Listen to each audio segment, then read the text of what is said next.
that shit. No.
Wake up to the sounds of the silence that allows for my mind to run around with my ear up to the ground. I'm searching to behold the stories that I told when my back is to the world. Was smiling when I turned.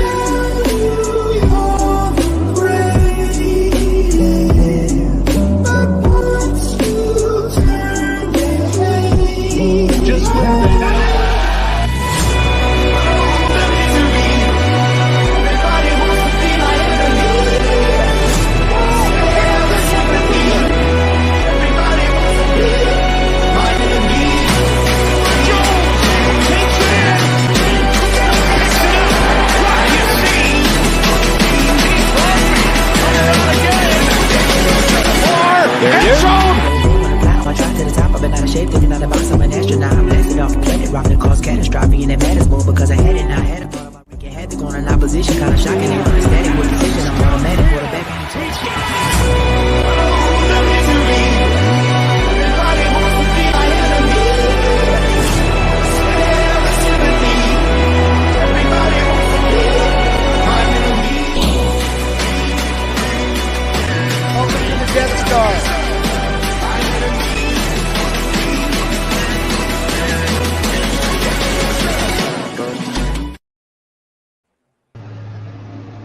What is good, Raider Nation? Welcome back to yet another episode of our Raiders Wednesday night live show. I'm joined by my friends Dustin and Cortez. Say what's up, everybody. Salute, Raider Nation. Let me just say Salute, Raider Nation. Salute, Dark and John. Hey, Dark's a Warriors fan. Let's go get them Warriors up in that chat. Let's go, Warriors. Lakers are losing in 7.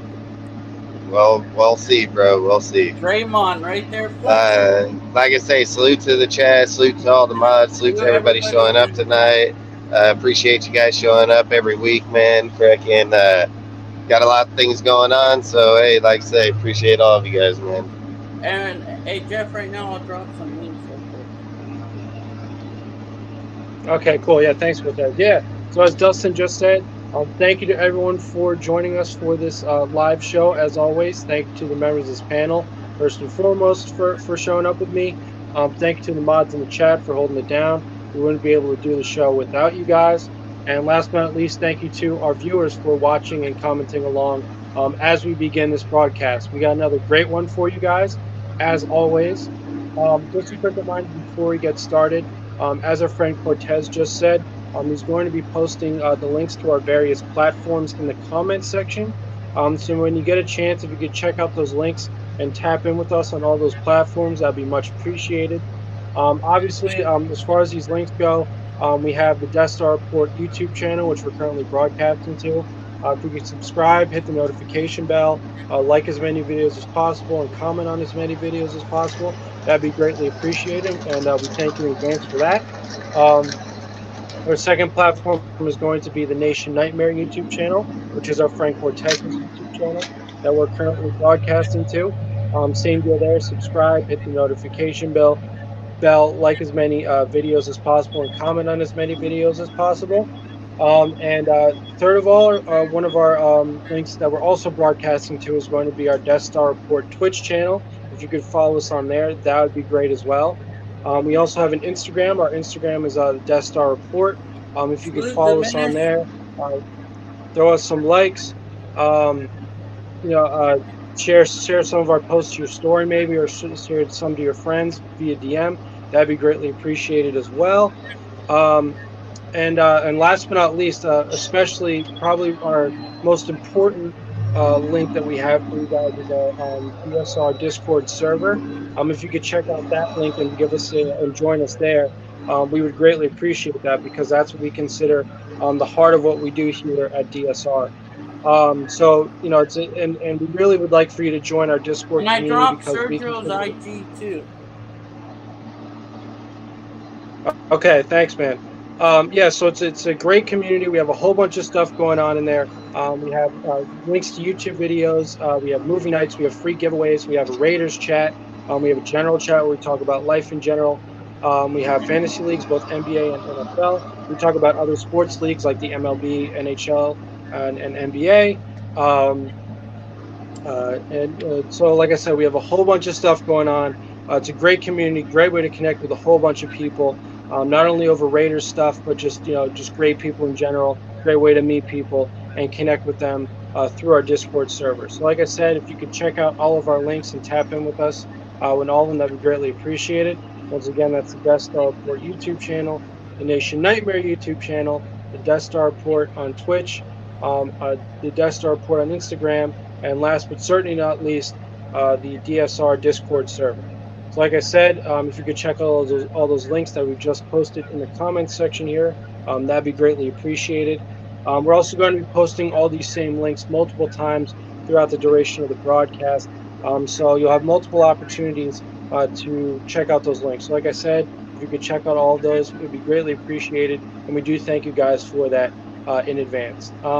So with all that out of the way, let's begin our show. So obviously, with the biggest piece of news, or sort of the biggest piece of information that we're all waiting on here in Raider Nation, is the release of the 2023 NFL schedule. There have already been some, indications or some releases of information already. Yeah, salute to everyone coming in just now. So, but for the most part, we're still all eagerly waiting as far as, which teams do we play when, right? Because that's going to really dictate, how we feel about the schedule and how the team prepares moving forward, to really figure out, when they're going to have to play their best football, especially when it comes to, divisional games. I mean, obviously, all these games are important, but, obviously, when you play teams is going to affect how you manage the season throughout the duration of that season. So Cortez, if you want to get us started on that first topic of yours, which is how many Sunday night football games do you think the Raiders will get? Because that's obviously an interesting feature of the schedule. Yeah, go for it. So this is just offhand. They owe us the New England game, so I'm gonna say 2 to 3, just off the rip, because they owe us. I don't think no more than 2 or 3. Why do they owe us? Because they stripped the one last year from us. The Sunday, oh yeah. Yeah, it was supposed to be Sunday night, the New England one. They switched it up on us. How many do you think that we'll get, Jeff? Yeah, I believe the Sunday night football games in particular. That's an interesting question. I mean, I would probably say maybe like 1 or 2. I mean, on Monday we were talking about, like 3 or 4 primetime games in total. So if we get like 4 or 5, I could see we have enough stars, right? Especially with like Max Crosby, Devontae Adams, guys that the whole of the NFL world, not just Raiders fans, would want to see. So I could see a Chiefs game being a Sunday night game. Maybe and that then, New England. Obviously, as we also talked about before, Yeah, obviously that one comes. But once again, that could just be filed under the general category of primetime games. That could be a Monday Night Football game, for example. Just something that most of the NFL world is going to want to tune into. So Yeah. obviously the reunion with Devontae with Rogers, that has a lot of appeal as well. So I think that that could be a candidate for a Sunday Night Football game as well. But as you mentioned, these games can be flexed in and out of primetime slots at any given point in time. So we'll have to see. Dustin, what do you think? Like, did you saying like we're gonna have five total? Like that's including Monday and Sunday. And counting Thursdays too, because I I don't mean, know if if you you guys. guys think that, then that must mean that we're going to be playing pretty good because I want to see him giving us that Is that many was the Sunday or prime time games if poor we're connection? if we're bad. Say again. You hear me? Yeah. Yeah, Oh, yeah, what I was saying. What I was saying is that if you guys are saying that we're having that many primetime games, that means that we must be playing pretty good because I can't see him giving us 5 or 7 games like that if we're not a good team. You know what I mean? Like I can see us having two if people think we're not like for instance if we're only going to be winning 2 fucking games next year. So I don't know. I mean that's a tough one to me. I mean I can see us easily having 4 or 5 of them easy. So that's where I would see 4 or 5. but like, well, I mean, Sunday Night Football games in particular, like that, because I mean, primetime games we have to figure it's going to be like 4 to 5. What If about it's Sunday Night Sunday Football night games in games, particular? maybe 2. Yeah, that's why I brought out two because Yeah, maybe maybe the 2 if we're lucky. If we're lucky.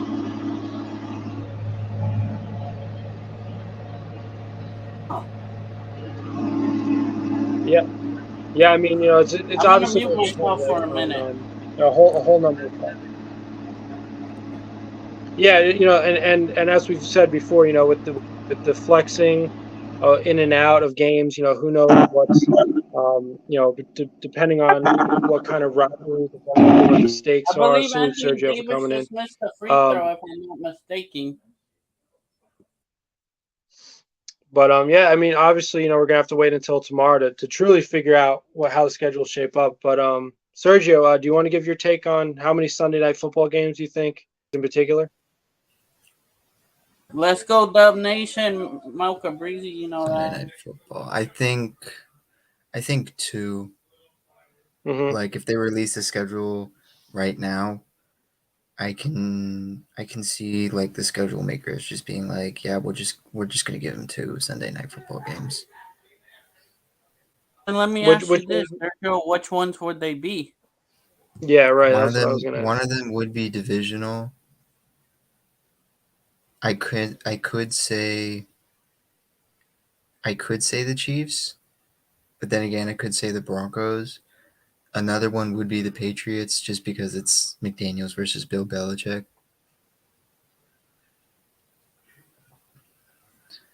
Hmm. For like the other for Yeah, I the mean other those are ones, probably, like yeah. Like, go ahead. What was because you like saying? the total primetime games I'm thinking of is like for like story perspective, it's like Jets because of Aaron Rodgers, Hmm. Patriots, one of the divisional opponents, and if they decide to give us one more, then you got like four. So like right now, I only see 3 primetime games. Hmm. Okay. Yeah, I But mean, it's so where in it's where total, I'm you kind only of see at only. with it. Okay. Yeah, it's interesting. I mean, um, yeah, I mean, yeah, I mean, we'll have to see how it shapes out. Obviously, we're all eagerly awaiting for the schedule to be released tomorrow. I believe at what 5 p.m. Pacific, 8 p.m. Eastern. Yeah. So it's less than a day away. Obviously, only hours now at this point. So um, eagerly awaiting. Like I What said, what happened? how it will turn What out. happened Like, to what happened to Dustin? Did he lose connection again? Yeah, probably. He's out in Okay. he's out in the farmland. So who knows what kind of connection he has. But moving right along. Unless there was anything anybody wanted to add to this topic. Um, okay. All right. So moving right along, Sergio, while I have you here, why don't we get into your topic? Your thoughts, your feelings, or any information on developments of the Jalen Carter case. Something Yeah, that I so thought. like So go ahead. yeah, for this, I know a lot of people in our fan base are still pretty brittle that we didn't get Carter Mm-hmm. due to like his talent and stuff. But now with the information that Carter's getting Mm-hmm. a $40 million lawsuit, I think now it's really a safe bet to say that Wilson was probably a 10 times better pick, not like looking at talent or production between the two players, just the off-season issues. Like there's a really huge reason why my number one reason I just didn't want Carter was because of that issue, was because it's gonna keep going. It's not gonna go away. And now look what's happening now. Right. Now it's a huge lawsuit case.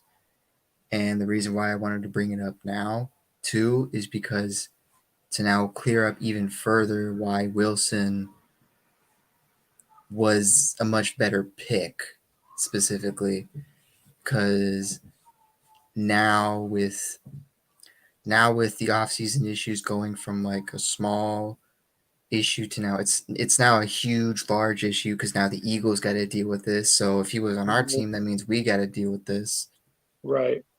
And if we had Carter, we are going to be like hoping he wins or hoping that they just pay him off Right. or give him incentives or stuff like that.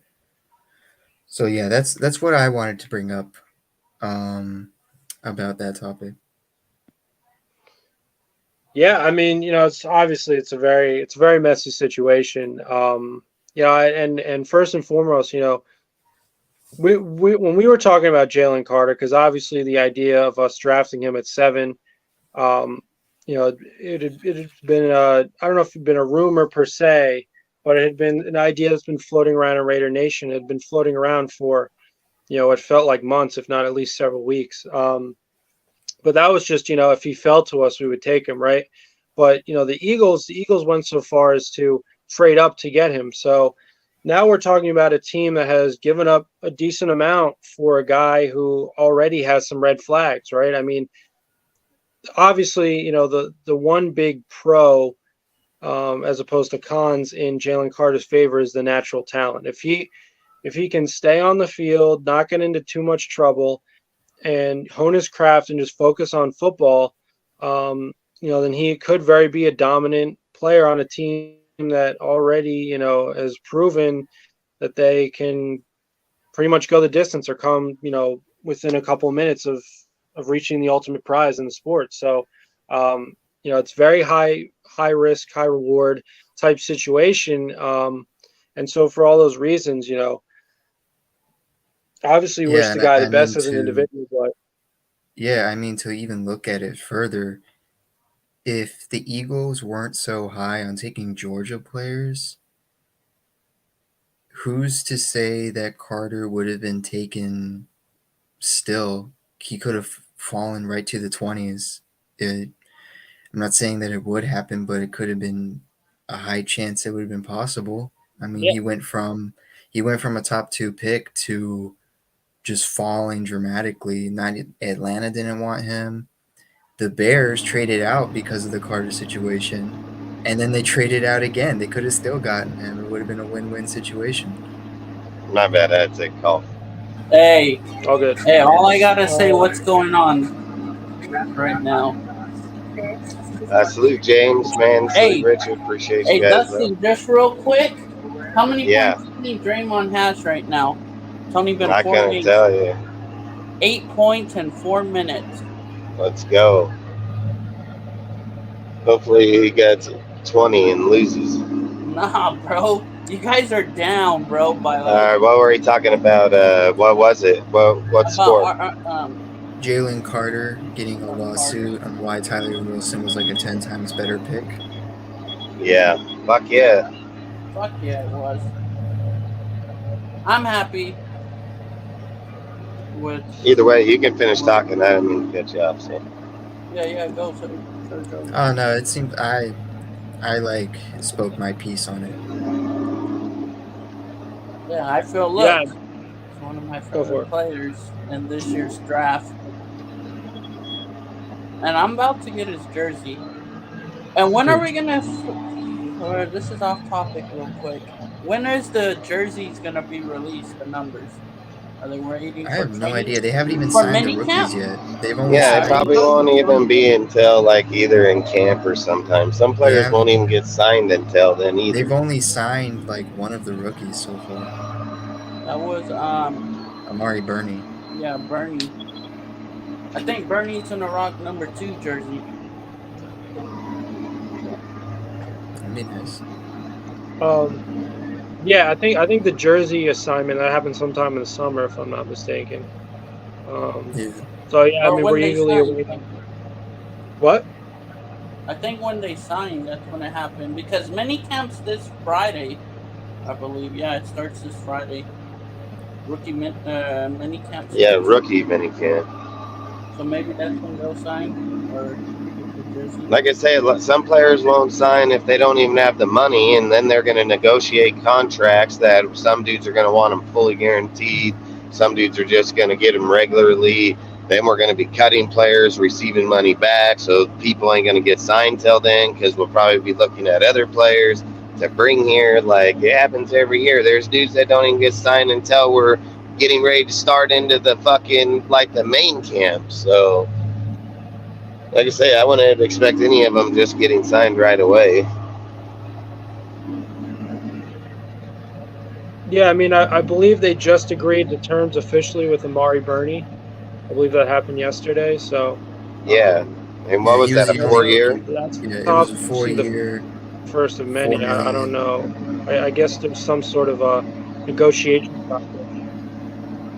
Let me double check. What did he say? Yeah, Are probably we all like saying? more, Are we all saying that and all saying hell yeah on Wilson just because we didn't draft Carter? I don't understand that. He's What he saying, means are by we it. saying Wilson's a better pick just because we drafted? Hey, I'm gonna Right. tell you like this, bro. I mean, go look at my Instagram. I even talked about it and we talked about it on this show multiple times, and you should know you're on here all the time.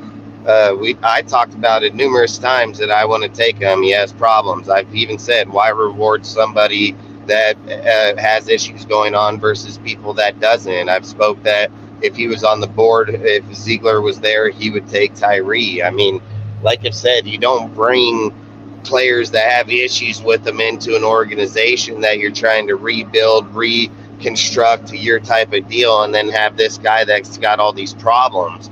Like, even like we talked about on here, he just wasn't the better investment. Tyree Wilson was the better pick by far over him. He has a very high upside, and he's got frickin' he's got a very high upside. He doesn't have the baggage on him, dude. He's going to be able to come in here and play freely, and I think that shit matters, dude, a lot, especially in first round. Like, imagine going over to Philadelphia. You only got your barely just broke into to the NFL, and now you're getting a $40+ million lawsuit put on you. You know, like, come on. And then that shit's weighing like that. Like I say, that's just going to be problems. Said it the whole time. So, to me, I think that as a player coming into the NFL ready, I think Tyree Wilson was the way better pick by far. Yeah, and like I said before Dustin came on, if the Eagles weren't there, who's to say Carter would have been a top 10 pick? I'm not saying it would happen, but there's a high chance he would have been in the 20s. And he passed by everybody else, and they took all fucking Georgia players. So I agree 100%.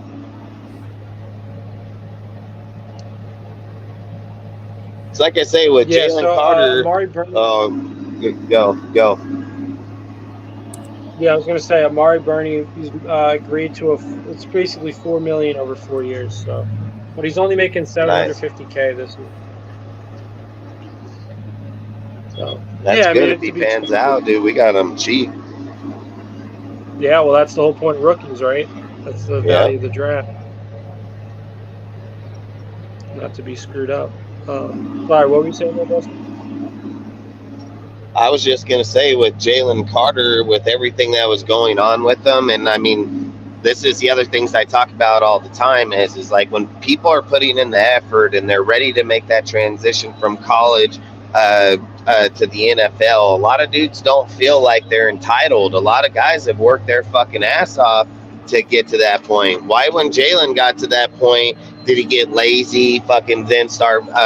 They said what, he was overweight, showing up to camp. Oh, you're showing up to camp right after college, on the biggest days of your fucking career, making that transition. And then we're asked if he was the better pick. I mean, fuck, Wilson didn't do that. He didn't slack off. He wasn't thinking that he was entitled. He was still working for every inch of it, dude. And even like he said, he wanted to come here. I don't see Jalen talking about he wanted to come here, you know? So all I say is like, there's a lot of things for me that would just said instantly, like I wasn't in on Jalen at all. Like when we first started the draft process, I was like, hell yeah, I want Jalen Carter. There was no doubt about it. But as time went on, fuck, Jalen Carter got put on the back burner, bro, and that was right off the get go. So for me, I think for our franchise and what we're looking at, I think by far was the better decision. Just less problems, I think. Yeah, and I mean the other thing to point out is that the Eagles obviously they're not in a just coming off of a Super Bowl appearance and almost a win. They're not exactly in dire straits. It's not as though their entire season or their performance over the next several years is going to completely hinge on him. It made sense to get a D tackle first and foremost because you're losing guys like Hargrave and somebody else. I believe they lost to free agency, one of their interior defensive linemen. So, it made sense in terms of need for a team like the Eagles to get him. I mean, but as we've also said, a D tackle for us purely in terms of need would have been nice as well. But it would just sort of sting, or it would kind of hurt Howie Roseman's reputation a little bit, I would imagine, if as I said, they spent what they did to trade up to get him, and it doesn't pan out for whatever reason, whether that's on the field or off the field issues. And honestly, the guy, has red flags in both areas. I mean, showing up overweight to his pro day is just as much of a concern Not only as that, the Georgia staff didn't think highly on him. Like, people asked Atlanta, why didn't you draft Jalen Carter? Atlanta's front right, office came out and said his own coaches told us they don't like his Informed him on character. that. Yeah. right, Said he had bad character issues. So that's a very, very yeah, big, like, if he came here, my main purpose was Carter's issue reminded me way too much of Henry Ruggs. I don't know, why would you move on from a Henry Ruggs situation just to get yourself in right, another Henry Ruggs situation? The only yeah, difference is that Ruggs is going to prison and Carter's getting paid millions to play in the NFL. Like, I don't want to be in that situation again. right, yeah. And you do have to give credit to Ziegler and McDaniels for at least realizing all the consequences of that pick, or the potential consequences of that pick, that we've been talking about, for months now on the show. So, yeah, it's to me, the juice is not worth the squeeze as far as, first of all, you got to, if he has character issues, you're going to have to work that much harder, especially if you're Patrick Graham and, I guess Rob Ryan, right? The defensive side of the coaching staff to really get him, to become the 7th overall pick that you drafted. And then on top of that, even if he's showing promise on the field, which is obviously no guarantee, he could, screw it all up just like Ruggs did, right? Like Ruggs was a decent player. Like he was a part of our offense. That, he was a go-to option late in the game. Sort of like in a lot of cases, like the knockout punch, right? Like, just a deep ball to him. He was a pretty consistent deep threat. Definitely an NFL talent, and threw it all away, right? So and it's tough, especially because Ruggs himself was a first round pick. We picked him. What was that, 12th or 13th Yeah, overall? I forget. I think he was the 12th pick. Yeah, it was something. Yeah, we were mid first round. That's where we were in that draft. So yeah, I mean, and I hate to play devil's advocate here, but obviously Tyree Wilson doesn't have nearly the amount of concerns that Jalen Carter does in those respects. But apparently, one of the things that made other teams sort of hesitant about him was that he has some sort of a foot injury that he's coming off of. Tyree Wilson himself did say that he will be ready for training camp. So we'll hopefully that is true. But I think that will be somewhat of a concern. But yeah, I mean, at least as far as, being able to sleep at night, Hey, so right? so Between so are now you and guys drafted, when you got to the draft, what? Yeah, so at least going with to the Wilson pick? The more that I like about him is our new D line coach. He turned Matthew Judon to what Matthew Judon is, and they're comparing Wilson to like a Judon, and like in this guy's worked with Rob Ryan before in Baltimore. Mm-hmm. yeah, And this guy's Wilson's gonna be a special player for us. the difference between Wilson and Carter's issues is I can, like you said, Jeff, I can sleep at night with Wilson's issues. Carter's, I would be paranoid every night. Like, Dude, don't my do woman something just called me. stupid. My woman just calls me. She says, "Hey, what's up?" I'm like, "Nothing." She's like, "You all right?" I'm like, "Yeah, why? What's up?" She's like, "What's this big ass fucking bottle of Bacardi in the fucking garbage can?" I'm like, "What are you talking about?" She's like, "There's a big ass fucking gallon of Bacardi and cranberry juice in there." I'm like, "Dude, I don't fucking know. I ain't fucking drink." I'm Sure, it's like, not Jalen Carter. Hey, say again. You sure it's not Jalen Carter's? Yeah, hey, fuck. I was like, hey, I'm not lying, dude. Like, she literally just called and asked me that. And I was like, I told her, I'm like, babe, somebody probably walking by on the fucking road. I put the goddamn garbage can out on the road to fucking be picked up. So somebody probably just threw the fucking deal in there walking by. But she's like, oh, the cranberry juice. I'm like, I don't even drink cranberry juice in our fucking house, but now I'm drinking it with Bacardi. Like, what the fuck, dude? Like, carrying a gallon around. Fuck, I haven't even drank one time on here. Like, fucking crazy. I haven't even drank alcohol in like 2 years, to be honest. I haven't even drank alcohol in over 2 years. Wow. Yeah. Well, I hope you can resolve that in a timely and relatively decent manner. It sounds like a tough deal. But yeah, I mean, jumping off your point, Sergio. Yeah, I mean, especially as a GM, I could totally see how you'd be worried about, just in general, even if a player doesn't have any red flags that are immediately obvious anyhow. Just worrying about if any of your picks, right, are going to pan out, because not only did you spend those several minutes of true crunch time, like trying to figure out when you were on the clock, like who you're going to pick, or if you're going to trade up or down, make whatever kind of move. So you spend not only that kind of time in the moment of the draft, but leading up to the draft, you spend all this time researching players, and I imagine going through all these different like scenarios and combinations. Like, we start with this pick, but what happens if this player, and this player before us, that we wanted, gets drafted by a team in front of us? All these sort of scenarios you have to go through. So it comes down to you just trying to make the best pick possible. And so I could see how you'd lose sleep, just trying to, just worrying about whether or not these picks are going to pan out. And, yeah, I think you buy yourself a lot of peace of mind when it comes to not having what I would consider almost the the idea creeping in your mind of a potential Jamarcus Russell part two. Incredible talent, but just doesn't really have the character that it takes to succeed in the NFL.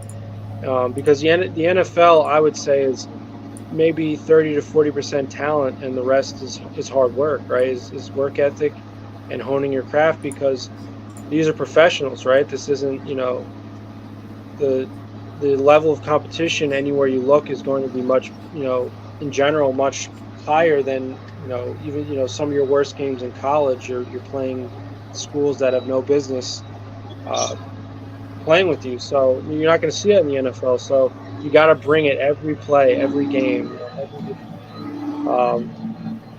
so yeah, I mean, obviously we wish Jalen Carter the best, but yeah, like I said, I'm glad that we have the not only Dave Ziegler has the peace of mind, but we have the peace of mind that that's not a worry right now. And compared to Tyree Wilson, right? Obviously hope the best for him. Hope that foot injury isn't really anything to worry about. As I said, one of the biggest, it's not really a worry about him personally or per se, but it's more just a concern about if he's just there to put pressure on Chandler, is he going to play a lot, right? I mean, we're going to have to see, if he gets incorporated in NASCAR packages and things of that nature, because, we've heard a lot of talk now about the big three on the defensive line now is going to include Tyree Wilson. So that would be nice to see, obviously, if you immediately get some real in-game use out of your draft pick, right? Your 7th overall draft pick. So we'll have to see. We'll hope that Patrick Graham can install him in their defense immediately. But yeah, I mean, wish Jalen Carter the best. Sounds like a tough situation. It seems to get worse and worse by the day. Hey, Dark, what's the score in that game? Keep going, Jeff. I just want to see if he puts it in there. I just wanted to know, did anyone have anything else to say on this topic, or should we move along? Okay. I mean, I've always said just wish Jalen the best, but I'm glad we didn't get him, because I think, like you said a minute ago about Jamarcus Russell, this is the way I look at it. We always get shit-ass dudes like that, and they never fucking pan out. Like, this might be the first time in a long fucking time, I think, outside of the Khalil Mack, what was that, Khalil Mack, Gabe, and who else was taken that year? Derek Carr. Outside of that, we haven't had something like structural in those aspects. So I'm hoping this time around we actually get solidified players. And like I said, I wanted to take Jalen even if he was on the board with him. So glad we didn't. Happy early birthday, Richard. Really weird. Well, yeah, happy birthday, man. Warriors with the lead rest, but not for long. Oh, my bad, too. Yeah, but yeah, I mean, as we all said, I mean, hopefully it works out for the Eagles. I mean, we play them this year, so hopefully he doesn't do well, at least for that game. But other than that, in general, as a human being and obviously newly christened NFL player, wish him the best, as always, as with any other player. And hopefully all this stuff that is hopefully he stays out of trouble, hopefully he gets out of trouble, and hopefully he gets it figured out, but not on our team. Yeah, exactly. That's all I gotta say is like, I don't have an issue with him as a person. I don't have him as an issue. Like, I wish he didn't have these issues, so we could have picked him at that pick. But let's be real, if he didn't have those issues, he wouldn't have been picked at our pick. You know what I mean? So if he didn't have those issues, he'd probably be taken up there with Arizona. So that's all I say is his issues created him to fall to a team, like Jeff said a second ago, that if that team wasn't there, he probably would have fell all the way till they got to them. So they just want Georgia, because there's a lot of other players that fell like a motherfucker too that ended up going there that were all Georgia players. Right. Yeah. So, yeah, like I said, just wish the guy the best. And hopefully all the stuff is behind him.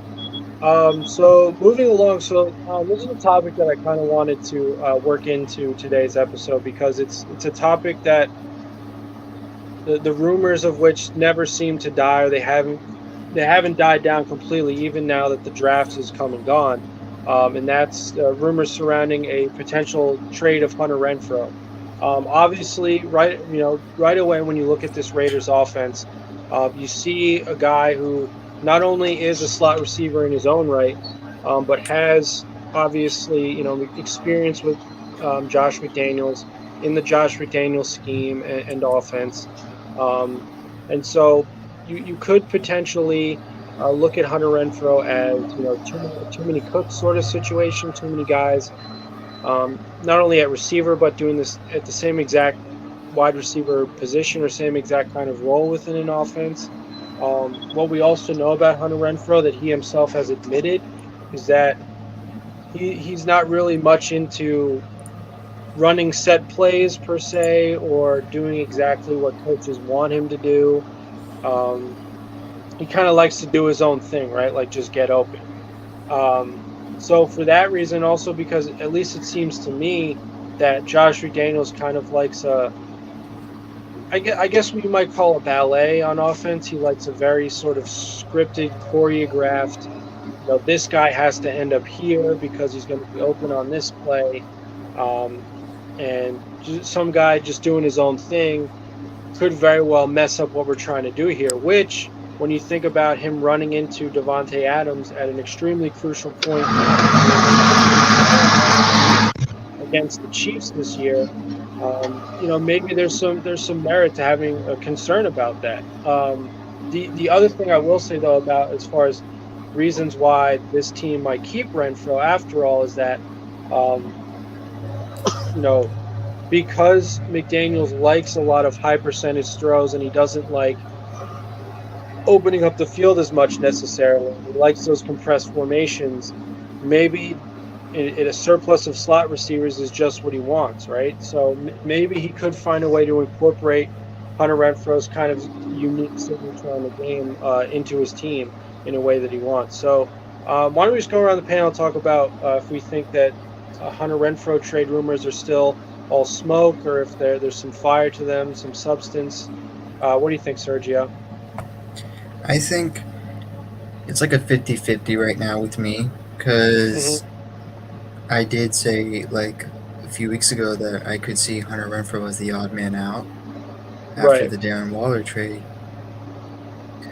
and I could see a post June trade where during the early stages of camp, if they feel like Renfro is just not the guy that they want to like keep paying to stay on the team, they'll try to trade him somewhere. Hopefully it's not the Saints because it's just where the Raiders players Right. are just going nowadays.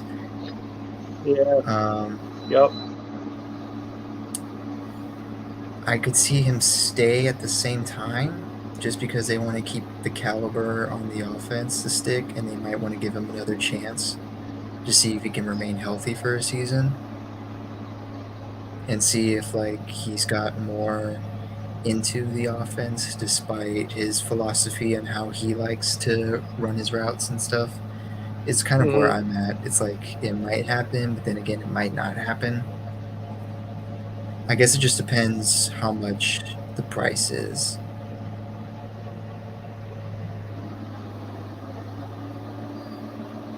Yeah, I mean, obviously, as far as like assuming that a trade does indeed go down, obviously, as a fan or just as a conventional, as someone who's thinking about football trades conventionally speaking, you'd like to think that a guy of his caliber, you'd get some sort of decent return for him, right?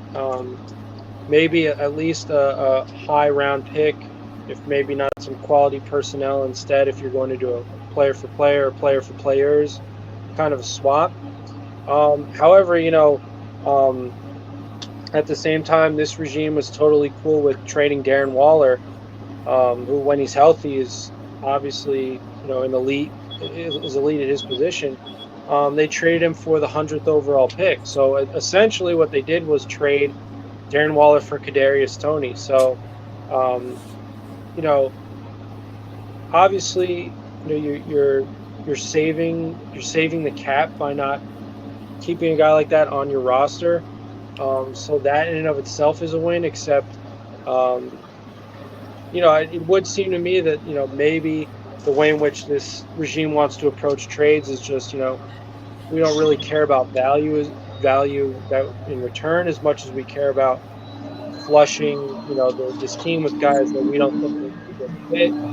Um, because, with Waller, I mean, it just seemed to be, um, whoever the first bidder was, forget the highest bidder. I mean, perhaps the Giants were the highest bidder. It doesn't seem to me, especially how quick and surprising the news was that he was getting traded.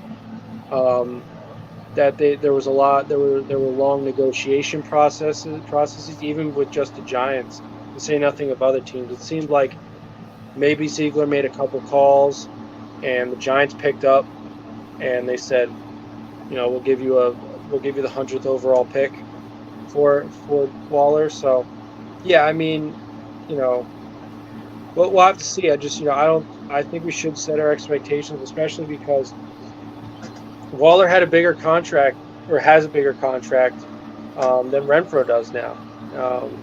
And they were both signed by the Raiders. Both those contracts were given to those players by the Raiders. So I wouldn't necessarily be surprised if we only get somewhere around the like third, fourth round pick out of Renfro, which wouldn't be that bad.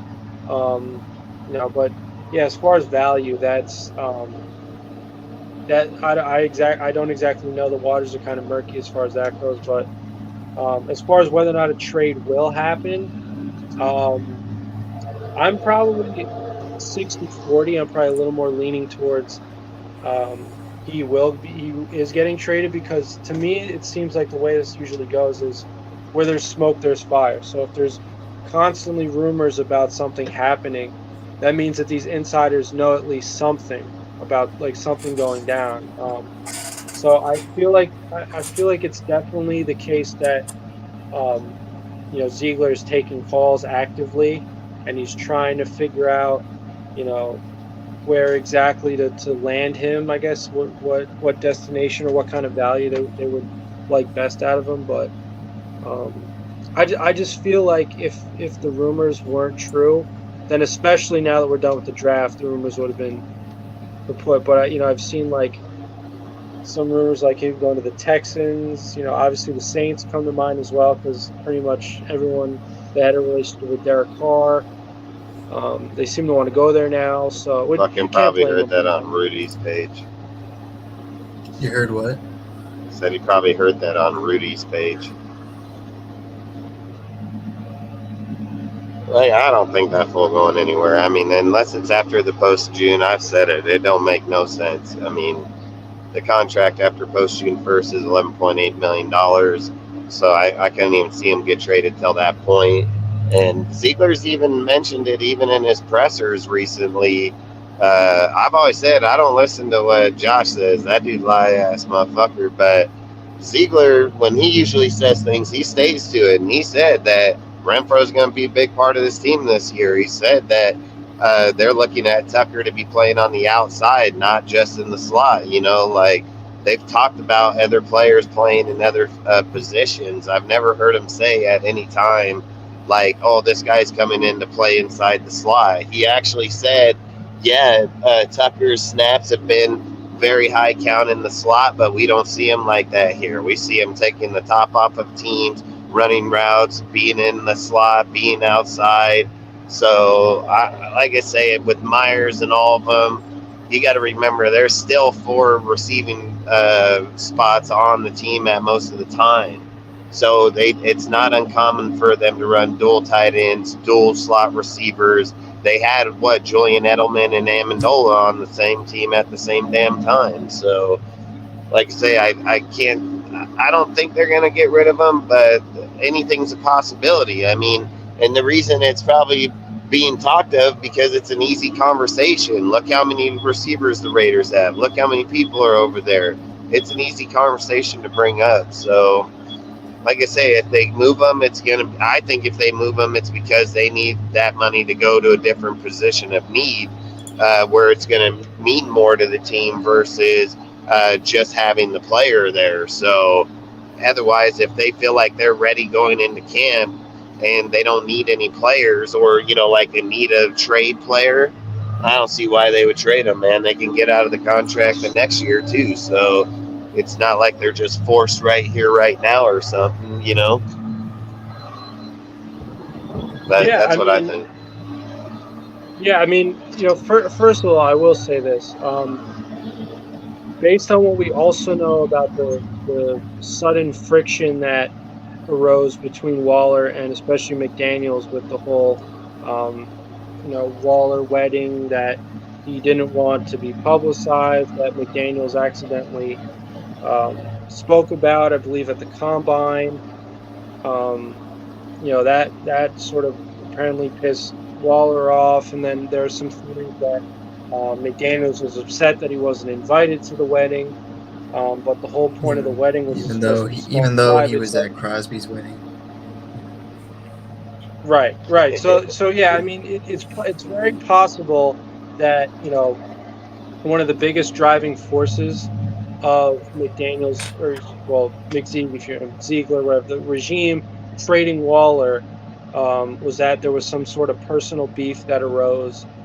Maybe in an early part of that beef was Waller's lack of availability this year. Maybe McDaniels felt that he was faking the injury or Hey, I said, remember in that live, I said in the live on our show at the time when they brought him back, I said when they didn't start him that week, what was it, against the Rams, I think? I was like, this motherfucker going to trade this fool. Like, that's exactly what he's going to do, because why wouldn't you play him to win? If we win that game, we'd probably make the playoffs. You know what I mean? You sat that motherfucker out intentionally. So for me, I felt like right away, right when he did that, I talked about it on our show, that I said, hey, that fool's going to get fucking traded straight up, dude. Like, I did not see him being here.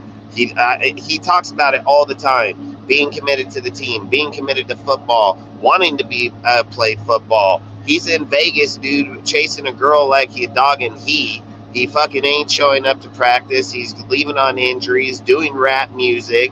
You think that shit that Josh and them wanted to see? Hell no, they didn't want to see that shit. So, like I said, he dug his own deal. I don't see Renfro like that. That's why I don't think, like, when they're looking to get rid of Renfro, I don't see it that way. I talked about Waller's contract being sign and trade. They do that shit all the time. I can see it with Renfro, but let's be real. Renfro's better than Zay Jones. Zay Jones got signed for 12. He got signed for 15. I think he got a pretty good deal on Renfro right now, the way money's being spent on players. So, and if you're sitting there looking at Renfro and Myers, I think that'll probably be where the deciding factor is this year, is like them looking, okay, where's Myers' production versus Renfro's production, and we're paying Myers $11 million and we're paying him 15.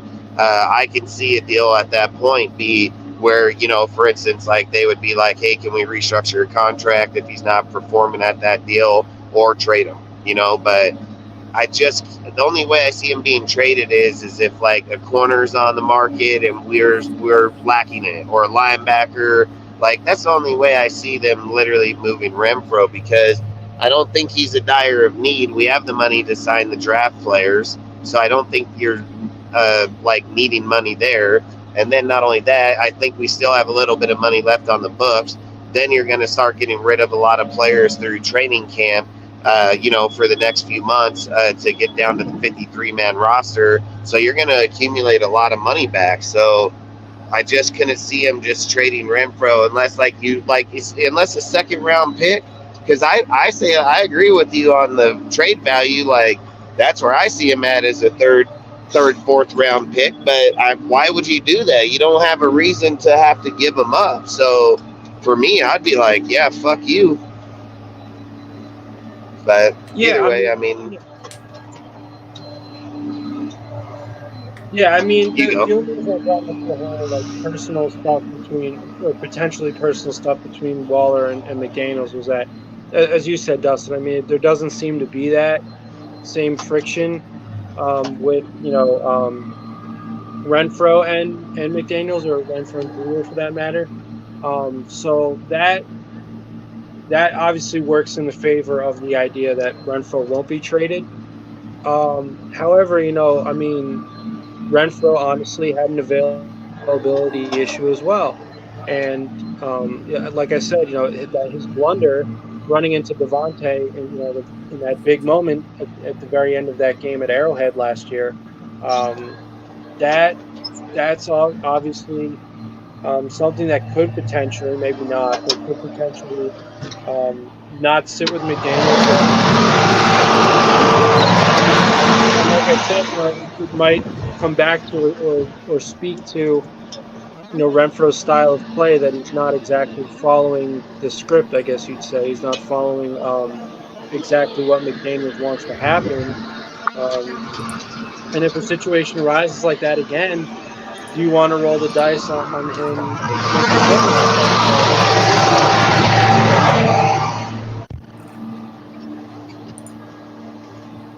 getting So yeah, I mean, I still think it's in limbo. Like I said, I mean, just because they don't ultimately trade him doesn't mean they're not listening to offers. But yeah, I mean, I could see how, if the fact that there obviously isn't any big personal beef going on right now between the two parties, how they're not exactly rushing to trade him, because it really did feel like all of a sudden, Ziegler rushed to trade Waller out of nowhere.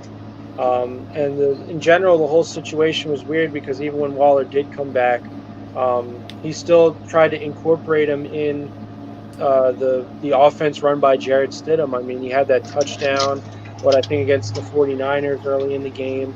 That looked pretty good. Overall, Waller had a pretty good game, and I would have thought you had every excuse in the book just to shut him down for the rest of the season. So I guess you could chalk that up to just trying to showcase the guy to trade him. But if you're only going to trade him for the 100th overall pick, I wouldn't have played him anyway. So it seems to me like there was a change of mind that happened, and maybe it was for that personal reason. But long story short, I just feel like if there isn't any sudden personal beef that could happen that will happen between Renfroe and McDaniels, then there certainly isn't going to be a rush to trade him. Or it's just like a matter what of Ozzy business, said, right? or like what Ozzy said, very similar to what I said earlier. Saints just trade a second for Renfroe just because Carr wants Renfroe. Yes. Okay. Yes. This comment here is sort of related as well. I'll put it up here. And thank you I mean, for that. don't get me Rated wrong. I don't see Michael Thomas leaving. I mean, I thought they already worked out a deal with him already to bring him back. So unless something changed here recently, I don't know why they would even do that. Michael Thomas for Renfroe, that'd be fucking crazy. I just posted that video where he was squatting 600 on there. I said, fuck, he didn't even do that with Jalen, Andy. Probably last time he's even tried some shit like that, maybe with fucking Breeze. You know what I mean? Like, I'm pretty sure Michael's staying there to play with Carr for sure. Yeah, my remembrance was they restructured Michael Thomas' contract. Let me try to pull that up. Yeah, like I'm sure he's there. And I don't think like with them, I think Renfroe would be a waste. I mean, let's be real. You have fucking what's his name over there? They just got last year. That was the fucking rookie of the year, fucking Oliver. Like I don't know if I'd go give him $15 million to Renfroe, man, or $18 million. That'd just be a dumb decision, in my opinion. Especially the way that team is, because you have Callaway still, I think, over there. You have Callaway, fucking Oliver, Thomas, fucking. They got some good players over there still. So. Yeah, I mean, what were you gonna say? With Chris Olave there, I mean, that's probably going to be your number one now. But yeah, going in the future for sure.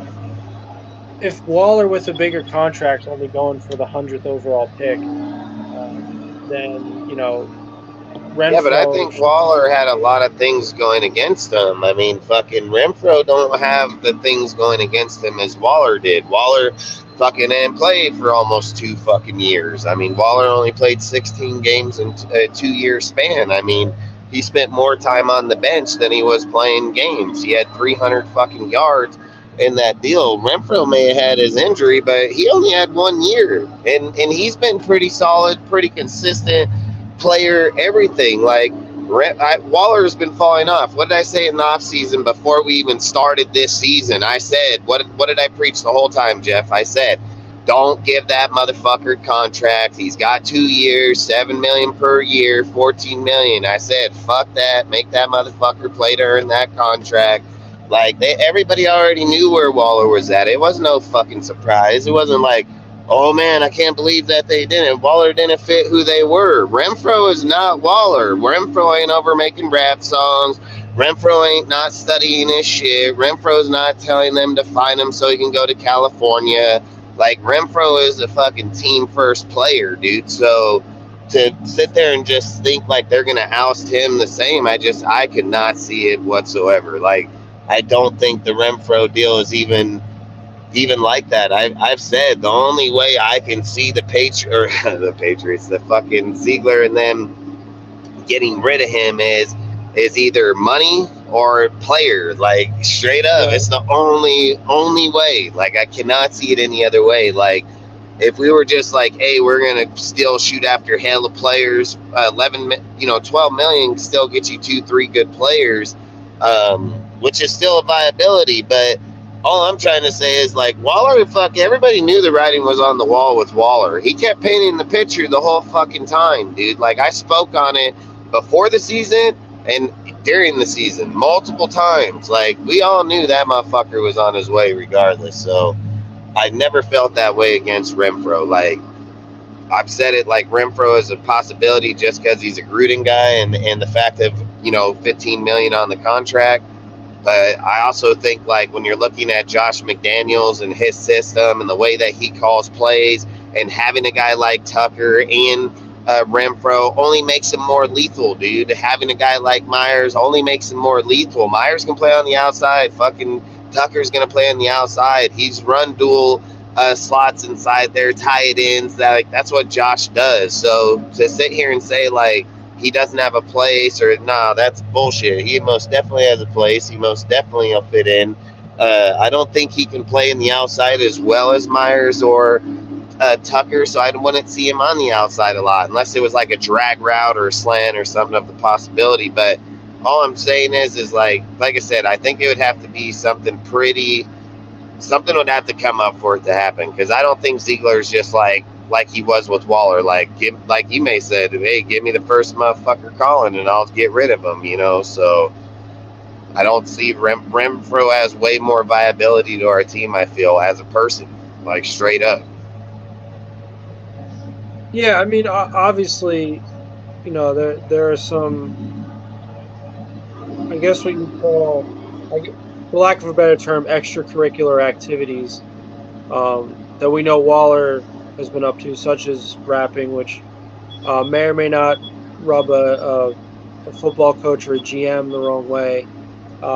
So yeah, I mean, I definitely think the expediency or the rush to get a deal done definitely played a part in why the Raiders only gave him up for the 100th overall pick, essentially Kadarius Toney. So maybe they'll be able to get more value out of him, and maybe that's why they haven't traded him yet. They're still trying to work on a much better deal. But I still don't think, for schematic, like purely on-field reasons, I'm still not convinced that they're totally sold on Renfro. Because like I said, if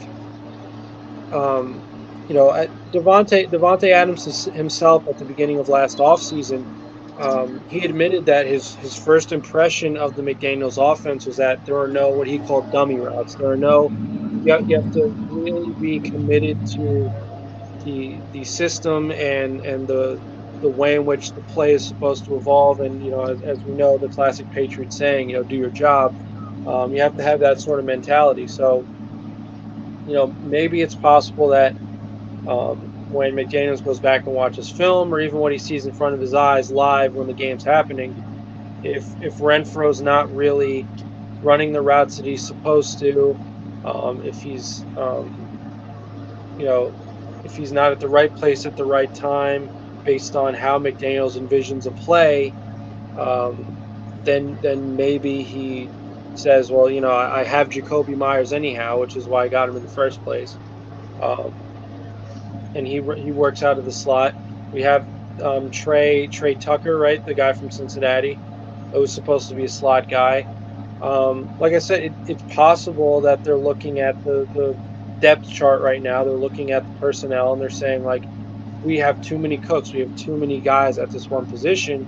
And, when you're talking about a team that's still, even after the draft, I would say has some needs to fill, or at least needs enough depth to really figure out who's going to play where consistently. Maybe you think that, moving forward, even into 2024 for that draft, just get a pick out of them that, you're going to use on, even if it's the opposite side of the ball, right, on the defender. Maybe if, for example, the cornerback room doesn't exactly pan out this year, maybe they draft a corner next year. Maybe if they're still struggling on the interior, the defensive line, they go out and spend that pick on something like that. So, it just doesn't seem like wide receiver is the biggest position of need right now. So I think that's another factor that plays into it. And like I said, there are teams that could use, that could use a wide receiver like him, or in more need of that position.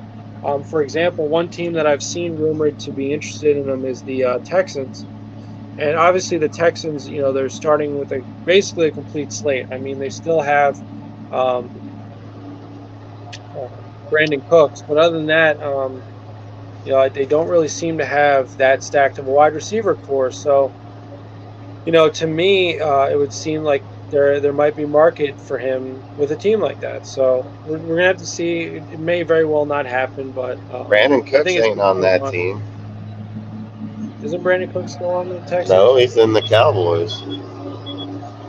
They got Robert Woods and all those dudes. Like, I can't see him going over there, but maybe. I mean, like I said, you never know.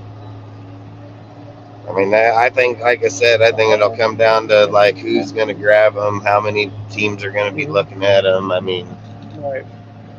Like I said, anything's possible. Anything's possible. But Ziegler spoke on it recently in his presser. I mean, he literally said, like, their goal is not to get rid of Renfro. He said people put rumors out there to spread them. He said straight up, dude, like, Tucker was brought here to play the outside and everything. I've said it. I think Dorsett will be the odd man out of it, because they'll play 5 receivers no matter what. And I've even said Sims can be switched to the tight end position and be the 4th tight end, and he can frickin' be the big receiver and not have to designate him at a receiver spot. I mean, when you got people like Renfro, like, if you're sitting there looking at what would it be? It would be Devontae Myers, Renfro, Tucker, and then it could be Dorsett, it can be Johnson, it can be anybody, it can be frickin' Carter, it can be anybody still sitting back there. If you get rid of Renfro, like, who else are you putting there? Sims ain't fucking ever done shit, dude. I mean, he's played all right over there and watched him, but he ain't no fucking proven receiver. Johnson, he ain't even hardly even played. Carter's only been fucking pretty much special team 4th, 5th receiver.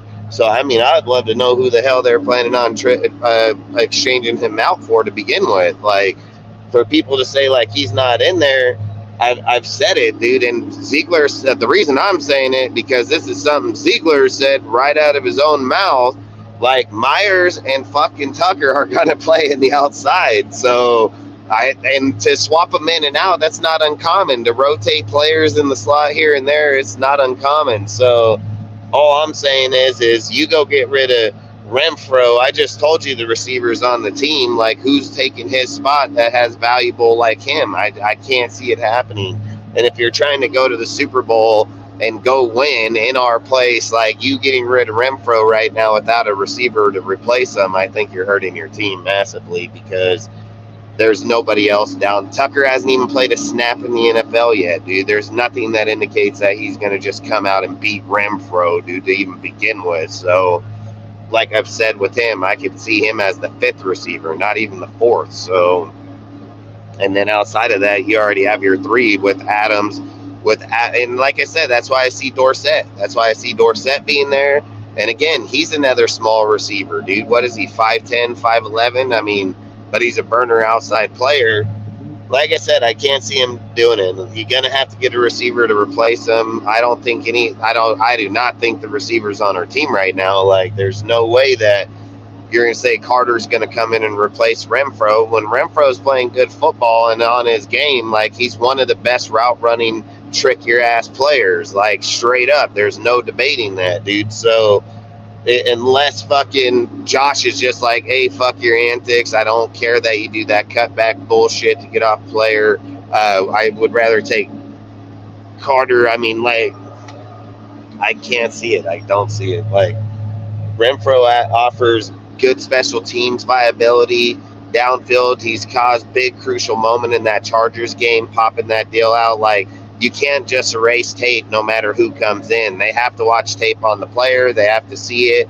Him running into the player ain't as bad as half these fuckers not even running the right route multiple times throughout the season. He did it once. I can show fucking on that deal. I spoke on it multiple times. I can show fucking 50 times last year of players running wrong routes, wrong places.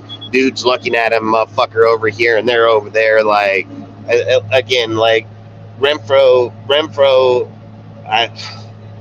anything's possible, I guess. At the end of the day, anything's possible. But the argument I would argue is what's players replacing him? Like, what players replacing him? Tucker has never played a game in his life in the NFL, so I can't see that. And Myers can't play both. It's just like I tell people all the time. Is Devontae better than most people on the team or other teams? Yeah, but he could only play one fucking position at a time. You still have to have the other receivers to be able to play the damn game. So, like I say, for me, I can't see it. I just don't see it. Unless, like I said, it's either a player or of need of outside. But I don't know. I don't know why we would do it unless we get a receiver to begin with. So, either way, yeah, I mean, like one possibility. Hey, yeah. Hey, Dustin, it's halftime. What's the score? You guys down by 11. LeBron's crying. Nice. Al's Ghost, you there? Al, I haven't heard you. Al's Ghost, you there? Who knows? He's probably driving or doing something. Yeah. But yeah, I mean, you know, with the whole Renfro thing, one possibility is that they're not per se actively wanting to get rid of him. They just are kind of throwing him out there. Hey, I mean, let's be real. If a guy called up and said, hey, man, we'll give you a first or second for Renfro, they'll probably trade the motherfucker. You know what I mean? Like, there's probably no doubt about that. And I think it'll come back to like what Mayock always said about, and John Gruden said about Carr every year when they were shopping what his draft value is. Throw a guy out there, see what his draft value is worth. At the end of the day, if it ain't worth it, you just move on. You know what I mean? So I'm pretty sure if Mike Mayock was thinking about that shit, I'm pretty sure Ziegler and them been doing it already for years. So for me, I think it's like you said, it's like a lure, you know, like fishing, right? Throw the lure out there, bait in the fucking fish. If somebody wants to get a bite of that motherfucker, they're going to get it. So, and then at that point, if it's a need and then Ziegler knows it's a need, that's where he can get the push, because he can sit and say, like, let's just say, for instance, Arizona. Where Arizona, with your receiving core, you're bringing in a few players. You got DeAndre, you got Hollywood. Renfro would add ball and shit to that fucking team. Like, Renfro would ball the fuck out over there instantly.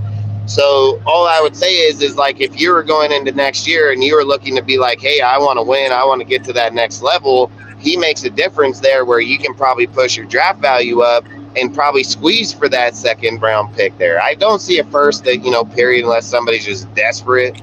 But, like, I think with the production he's done, the player he is, the person he is, the team he comes from, I think he can easily push a second or third if a team was desperate enough for him. I just don't know if it I would happen. agree.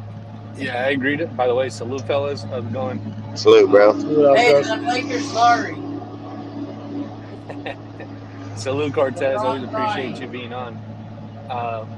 No, so I agree, dude. I don't think Renfro could be a first rounder in terms of value. Maybe a second or a third. He's definitely not a first in light of last year's production. What did he have? Like fucking 300-400 yards, maybe tops, if that. Not only that, I feel like he may be labeled now as an injury-prone asset, given the fact that he was injured for a good chunk of last year. With the concussion and the fucking and the leg, exactly. So yeah. Exactly. So I think he might be viewed by certain circles as almost like damaged goods. I mean, I think the guy's a good player, and when he's healthy and when he's right, he's one of the best slot receivers. I mean, in my pastime, I'll go on YouTube and watch his fucking like China routes against the Rams, against the Cowboys. And let's be real, was his contract 2 years anyways? Was his contract 2 years? Yeah, it's like 2 years, yeah. Yeah, so they probably were anticipating that to begin with. Exactly. I mean, ultimately, I think Bisaccia, exposed that. And I think he got banged up, in the previous season when he was like overutilized, because I mean, it was almost like a one-man show on offense with fucking just like force-feeding Renfro that entire 2021 year.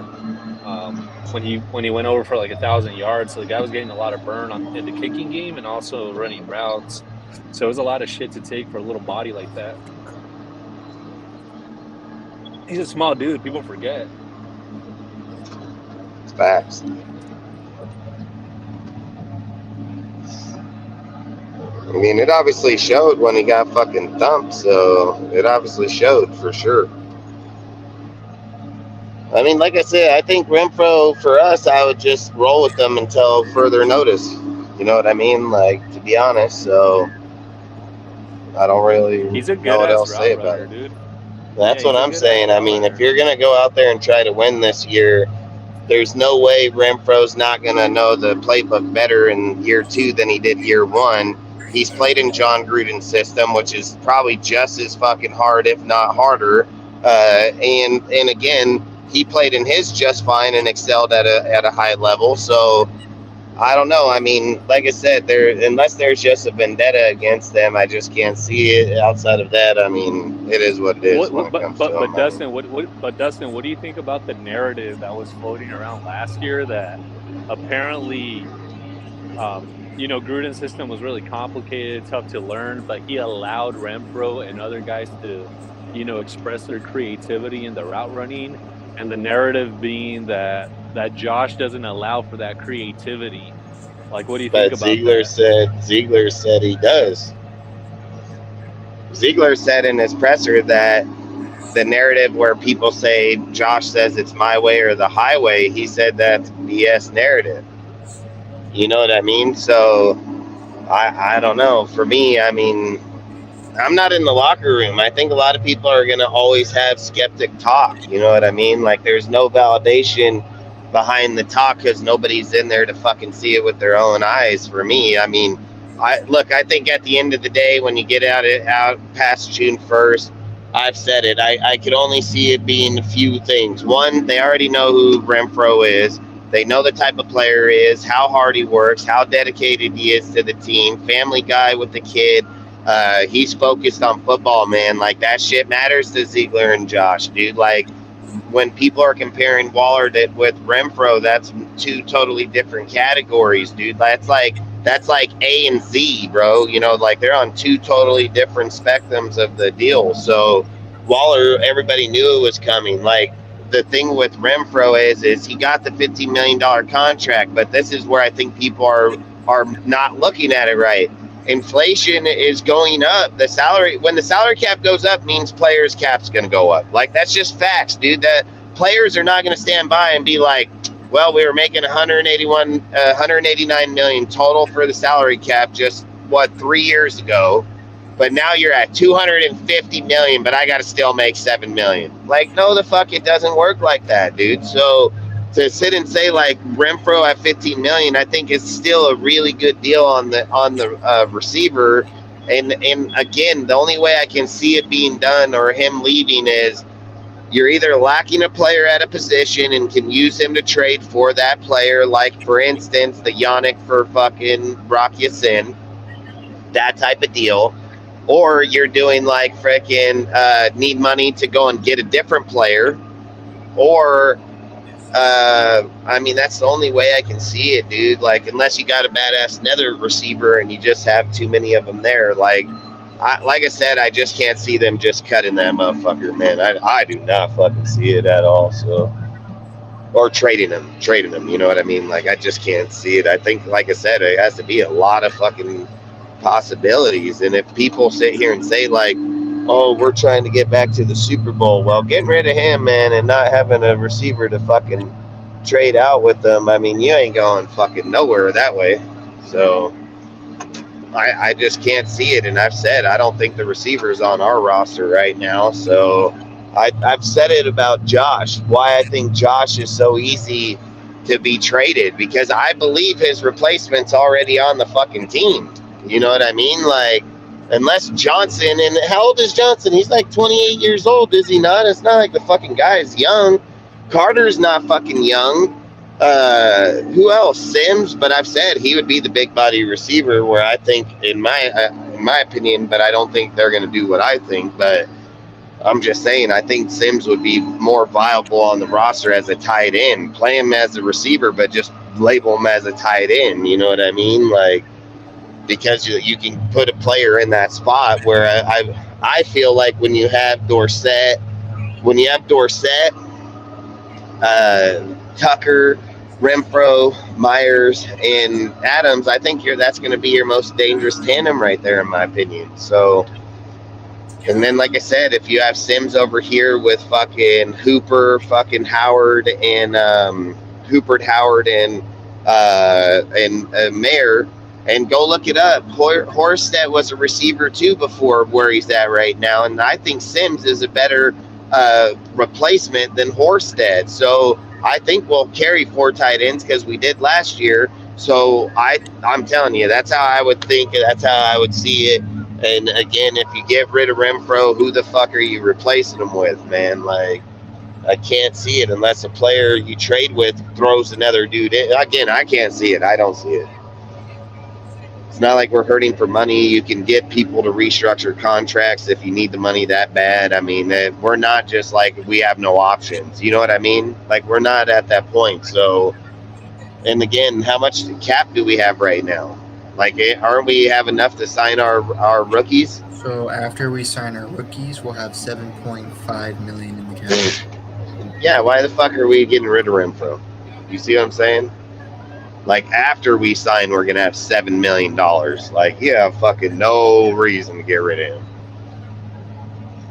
And again, you're just hurting your team by getting rid of a second-year player that's only going to be better in your system. Like, if it was a player where you're like, yeah, I don't really know about how good this guy's going to be, or you're still taking a risk on him, like, injury can happen to anybody, dude. Just because he got knocked the fuck out, I mean, doesn't mean it can't happen to anybody else. And nothing claims that it's going to happen to him again. Like, could it happen? Yes, but it could happen to anybody. That's no different than saying when Derek Carr broke his leg, it couldn't have happened again. It's broke. It's just got fucking bolts in it. Someone grabbed it the wrong way, but he still played for 5 years, still haven't had nothing happen to it. So there's always the possibilities of what ifs. It's just, is what ifs going to happen? And I think too many people keep floating out on those deals where, like with Jimmy, they're saying this shit, what if, you know, like, what ifs, it only goes so far for me, man. Like, I always tell Cortez and stuff, like, I just don't have time for hypotheticals. I think you got to go with what's going on. I think people know, like, Jimmy is in an organization where fucking not only quarterbacks were injured, hell of people were injured. You know what I mean? Like, here with the Raiders, we don't usually have very many injuries. Last year we had a lot, but for the most part, we're not just like this big-ass injury-plagued team. And not only that, we're in, like, one of the best places. What did we have? Like, the second or third best medical team in all football. So, That's why I just say I don't think that shit's gonna happen. I think Renfro, he played out the rest of the season when he came back. What was that after the Rams game? So what did he play? The Niners, the fucking Chiefs, and what was the game before the Niners? Was it the Steelers? He was back in the Steelers game, wasn't he? Yeah, He was in the Steelers game. Yeah, that was actually so the he last didn't get injured. last part You know what I mean? Or for the Cardinals. So for me, I would just say like tell otherwise. You know, like I think it's just why. Like I've said 30 reasons why I think we shouldn't. And again, unless there's a player that's going to replace him or be viable to that receiving core, I think that'd just be a fool's move. And again, if he just said that after signing our rookies, we're going to still have $7 million, like we're not fucking hurting for money. We're not hurting for any reason just to up and give up good players. You know, like what did Ziegler say? And I said this shit about him, dude, before he even took Tyree in this draft. I said Ziegler's made it clear that he doesn't give a fuck how many players are at a position that are good players. He would still draft or get players to bring there because he said you can never be a worser team by adding better talent to the team, even if it's same position of other people. Look what he did in two drafts. He drafted 5 defensive linemen. Yeah, I'm just saying, like, I think when he looks at things and is looking at like, who's to say if Young doesn't come out and be the better player over fucking Carter? Like, you know, there has been a lot of times in the NFL where players come into the NFL and been projected at a higher ceiling and had a player just like Carter or Young that was right behind him that had just as equal stats, just as good production, got overlooked, and then he ended up being the better player. So, like I say, I think Carter's going to end up being this guy because of the fact that Carter has so much personal shit going on. Like, and Young ain't, dude. Like, and Young came from just as winning an organization, just as winning schools. Like, Young ain't no slouch, bro. So I've always said, like, high hopes on Young is I'm hoping that he actually becomes better than Carter out of this draft class. Because I like Young. I think Young's a nice ass player, dude. That dude's a beast, bro. Yeah, I mean, the hope with him is that, you know, he'll work somewhere in as a rotational piece on the defensive line, and that, you know, that could give some much needed relief to. I mean, you know, Andrew Billings had injury issues this year, if I remember correctly. You know, yeah, and he's not even on our team. Right, exactly. So, you know, it's a team, you know, you obviously lose a player, you're needed depth, especially at a position where you're rotating guys in and out. Hopefully you can make some headway on the roster in that respect. So, yeah, I mean, obviously, just as a depth piece alone, you know, everything else, the sky's the limit, obviously, and would just be gravy. But in general, I mean, you know, he could help this team just in the sense of, you know, giving some relief to, you know, the guys that in front of him or just the guys playing the same position. So, because who do we still have on the depth chart? Isn't it like Bilal Nichols? Yeah, Bilal Nichols. You got Tillery. You're gonna have Matthew Butler, Neil Farrell, Tillery, fucking Young. Now you got dude from Arizona State, fucking. You got Nichols, but I think Nichols is up out of this motherfucker. If he doesn't show up right here in camp, that fool gone, bro. Like, I could easily see him being cut right away. Because I think, or he goes to revert to the practice squad. You know, but I think with the players we have, is that, you know, with Butler and Farrell, did you eat it all? Last year, and Butler ain't no fucking slouch. That dude's a big boy, and same with Neil, man. Like, those guys didn't fuck around. They put a lot of weight on a lot of players this season, you know, into the off season, and I think they're about to show that shit off, dude. Because I keep saying, like, the one thing about Neil, or about Kuntz, dude. Like with Kuntz and Gruden, he was at the 249 mark the whole fucking time. They never tried. These guys come in, they fucking slap 10 pounds on him. Palamalu, fucking, they did it to hell of players, dude. They got a list of like 12 players that all got weight put on them with 10, 15 pounds. And I don't, and 20, some had 20. Right. And I don't even think that I don't think you're doing that to get rid of that fucking player. I think you're doing that to season that player. And I keep trying to say, like, about Malcolm Kuntz is I have a feeling that the reason what they did with Kuntz is just like they did with Matthew Butler and Neil Farrell. When Ziegler and Josh got here, Kuntz was like their pick that year. Like he has to be developed. He still needs to go and learn shit. He still needs to see it through their fucking eyes. So I feel like Kuntz was being brought along the same way as fucking Matthew Butler and Neil Farrell. Now Kuntz is fucking 258, 259. He's a big ass motherfucking boy now on that outside. And dudes like that get off their people. And he's already been getting off his people at 249. Imagine what he's going to do on dudes at 259. You know what I mean? Like, he's going to be dipping on dudes, bro. Yeah, no, I agree, Justin. My one thing, or the one sort of, concern that I have regarding Kuntz and his role in this offense, or on this defense, I should say, is for me, if you take a step back and look at the kinds of guys that Ziegler and Graham like on defense, especially at defensive end, they like these long motherfuckers. They like Chandler. They like Tyree Wilson. They like Max Crosby. And I don't think they like Kuntz. Like, he put on the weight, but the guy doesn't have the length that they desire on the DN spot. Unless they try to deploy him more as a standing up outside linebacker, which I think is more of what Kuntz could play. So I think Graham should try to scheme up Kuntz to play more of like a 3-4 standing up as an outside backer, as opposed to a DN with the hand in the ground. I think that's where Kuntz could succeed. I think in the 3-4 outside, he's not going to go to coverage. There's no way. Like, no way. Yeah, Kuntz is going to, if he's in the line, that's what I'm saying. If he's in the out like that, I like I said, I just go pull up the DNs right now. Like, Kuntz is playing there. We don't even have any. Like, we barely have any dudes over there. We have like Willis, Kuntz, fucking Chandler, Tyree, Max, and then some other fucking guy. I don't even know the guy's name. Fucking but we also picked up those UDFAs too, so we actually probably have quite a few more. You're talking about Ibuka Goha? Yeah, we picked up a few of these guys in the UDFAs. Adam Plant Jr. and Broderick Martin. Yeah. Yeah, I'd actually like another DN. If we could pick someone else up, who doesn't make the team somewhere else.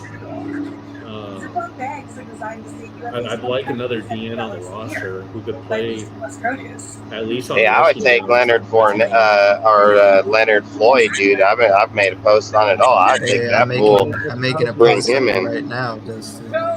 Yeah, but I would take Leonard Floyd for sure because he had 9 sacks, production, everything over there in the Rams, dude. He's still a viable deal. He's only 31 years old. I would take the chance on him if we were able to get him cheap. I ain't going out there no fucking Chandler bullshit. But if we can go out there and get him for $8 million, $6 million, I'd probably pull the trigger on him. So for me, guys, I'd make a push for Jadeveon Clowney. But Clowney's production has been trash, bro. How many sacks did he have over there? He had 2 sacks last year. Yeah, fuck that shit. But he had 9 the season before, though. Yeah, but Floyd been killing it. What did Floyd have the year before that? 12? Yeah, I ain't trying to roll with Clowney, man. Clowney's a name. You know what I mean? Like, I think Clowney's a name. I think the reason Clowney will get attraction is the name. I don't think Clowney's Clowney anymore. Like, straight up. He played with Myles Garrett, bro. Like, he should have fucking killed it. They should have been like the Smash Bros. Like, you shouldn't be there with Myles Garrett getting 2 sacks when Myles is getting 15 and 18. And then Myles even was injured, so he should have classed out. Like, you know what I mean? Like, Clowney should have even been better, and he wasn't. So I've said it. I love Clowney. I love the name, man. But I think that's what it is the name. Like what he did in Houston and the player he was in Houston. He ain't that player, man. Like I'll pass. So I I'm agree. telling you, I'd roll with Floyd. I'd roll with Floyd over Clowney. So I agree, Dustin. Like Clowney's definitely not the Clowney of old, but if I could get 75% of Clowney, like I'm actually okay with that. If I get 75%. Yeah, but you're okay with getting a guy that you get 75% of and then maybe not even playing either, when you can go get 100% of a dude that just came off a 9-sack season and production. Like, I don't know why would you settle your standards to drop those standards for Clowney to get only 75% production, 75% of the games, when Floyd is giving you 100% of the games, and his production stayed where he's at his whole time. Like he's been at the same production the whole time.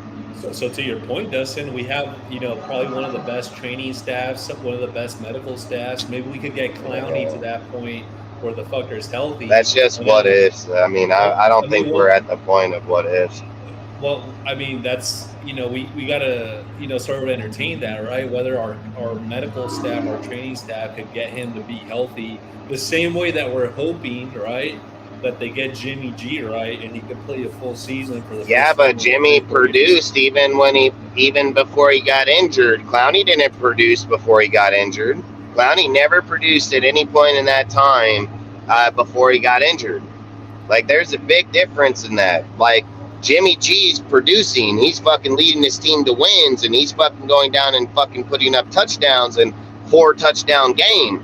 Like, Clowney, what did he play? Like 9 or 12 games, and he got 2 sacks? Like, that's not producing. I don't think you can compare the two the same. One guy's producing with his injury. This guy's just not producing.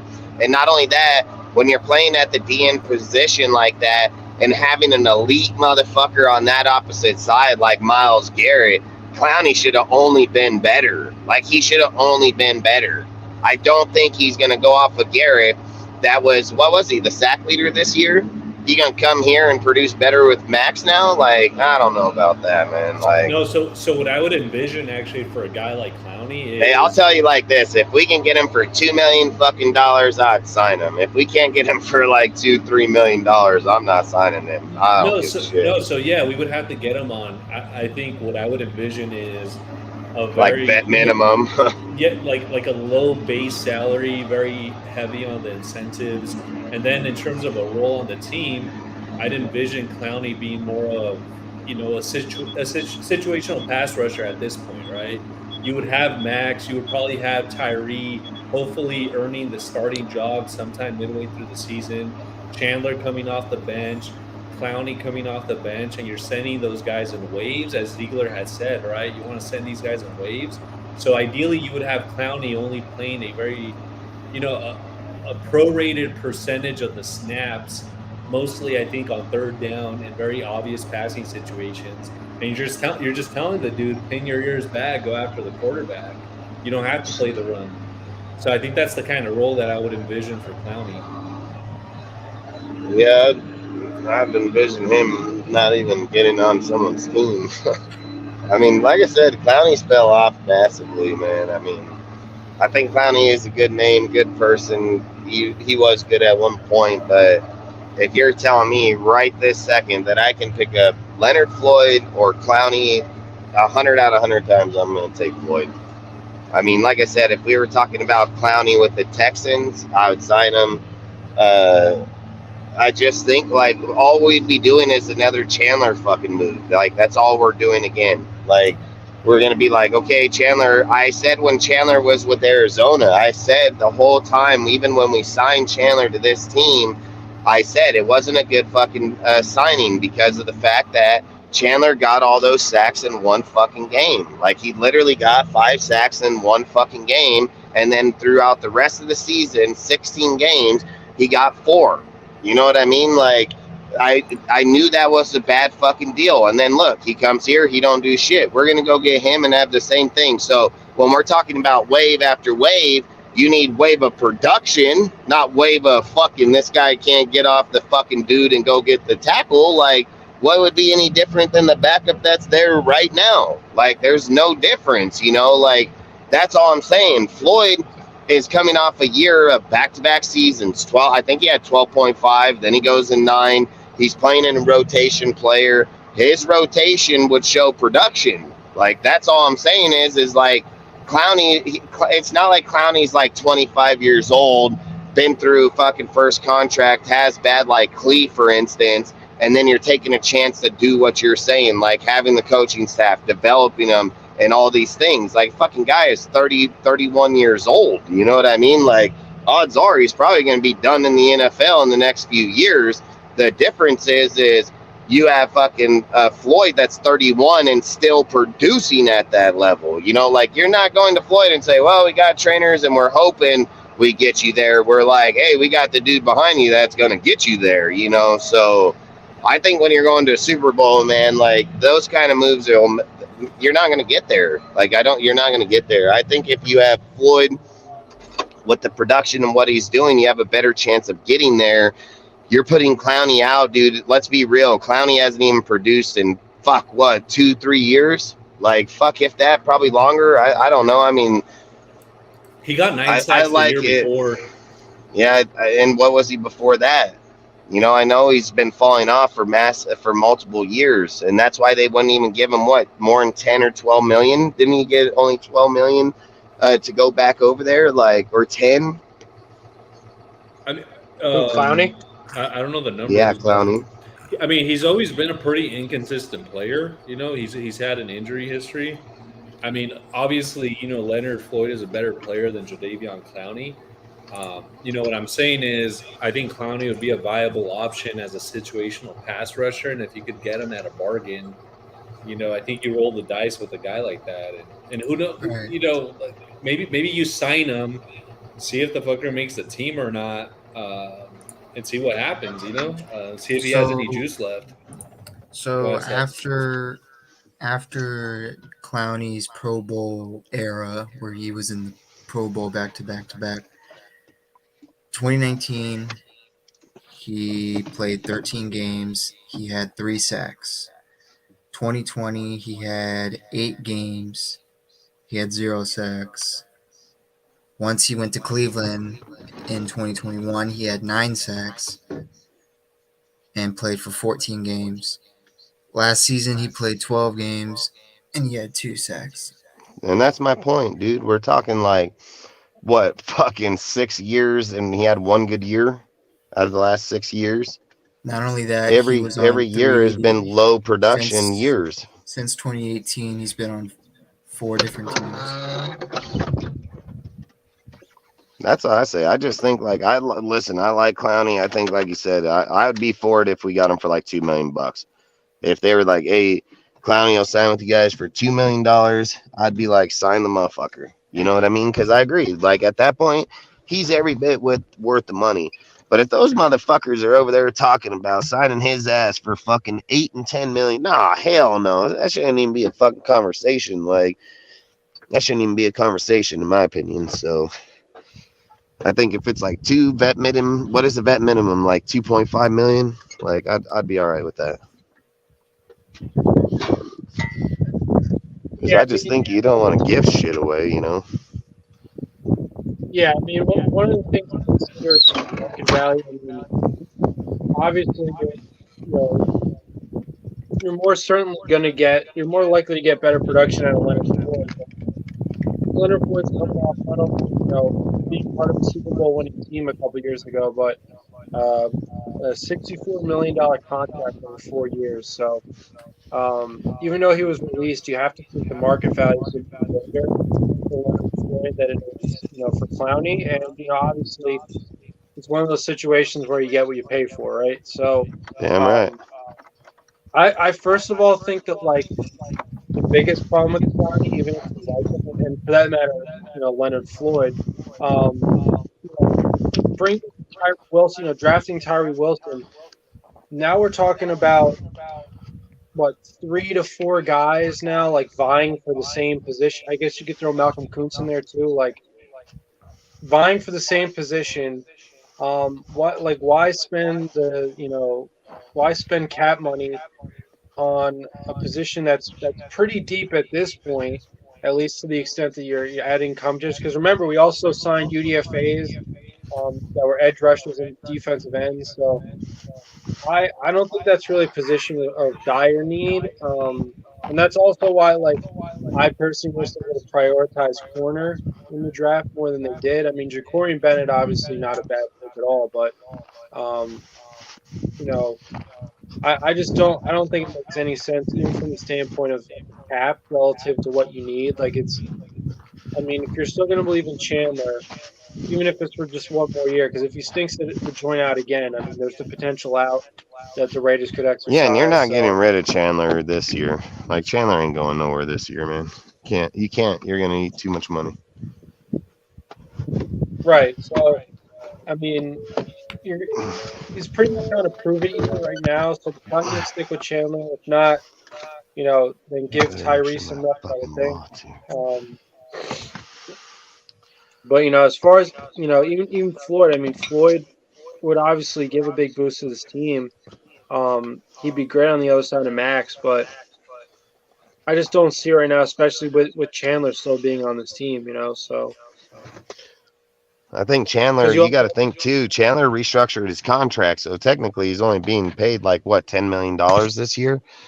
So his money isn't even that high. So like people looking at it is like, yeah, before he was the 17.5 million, but this year Chandler's like 10 million, dude. He's not even that much. I think we restructured 7.5 and we ended up getting like 5.5 or 5 million for him. So that's how you have to look at him. He ain't worth $17 million on the board.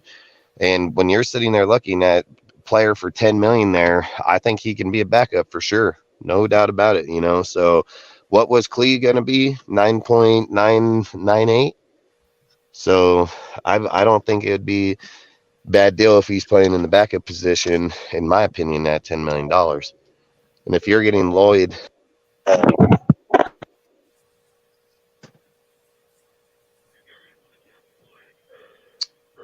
say 12 yeah, I mean, production, what? I would take that all day.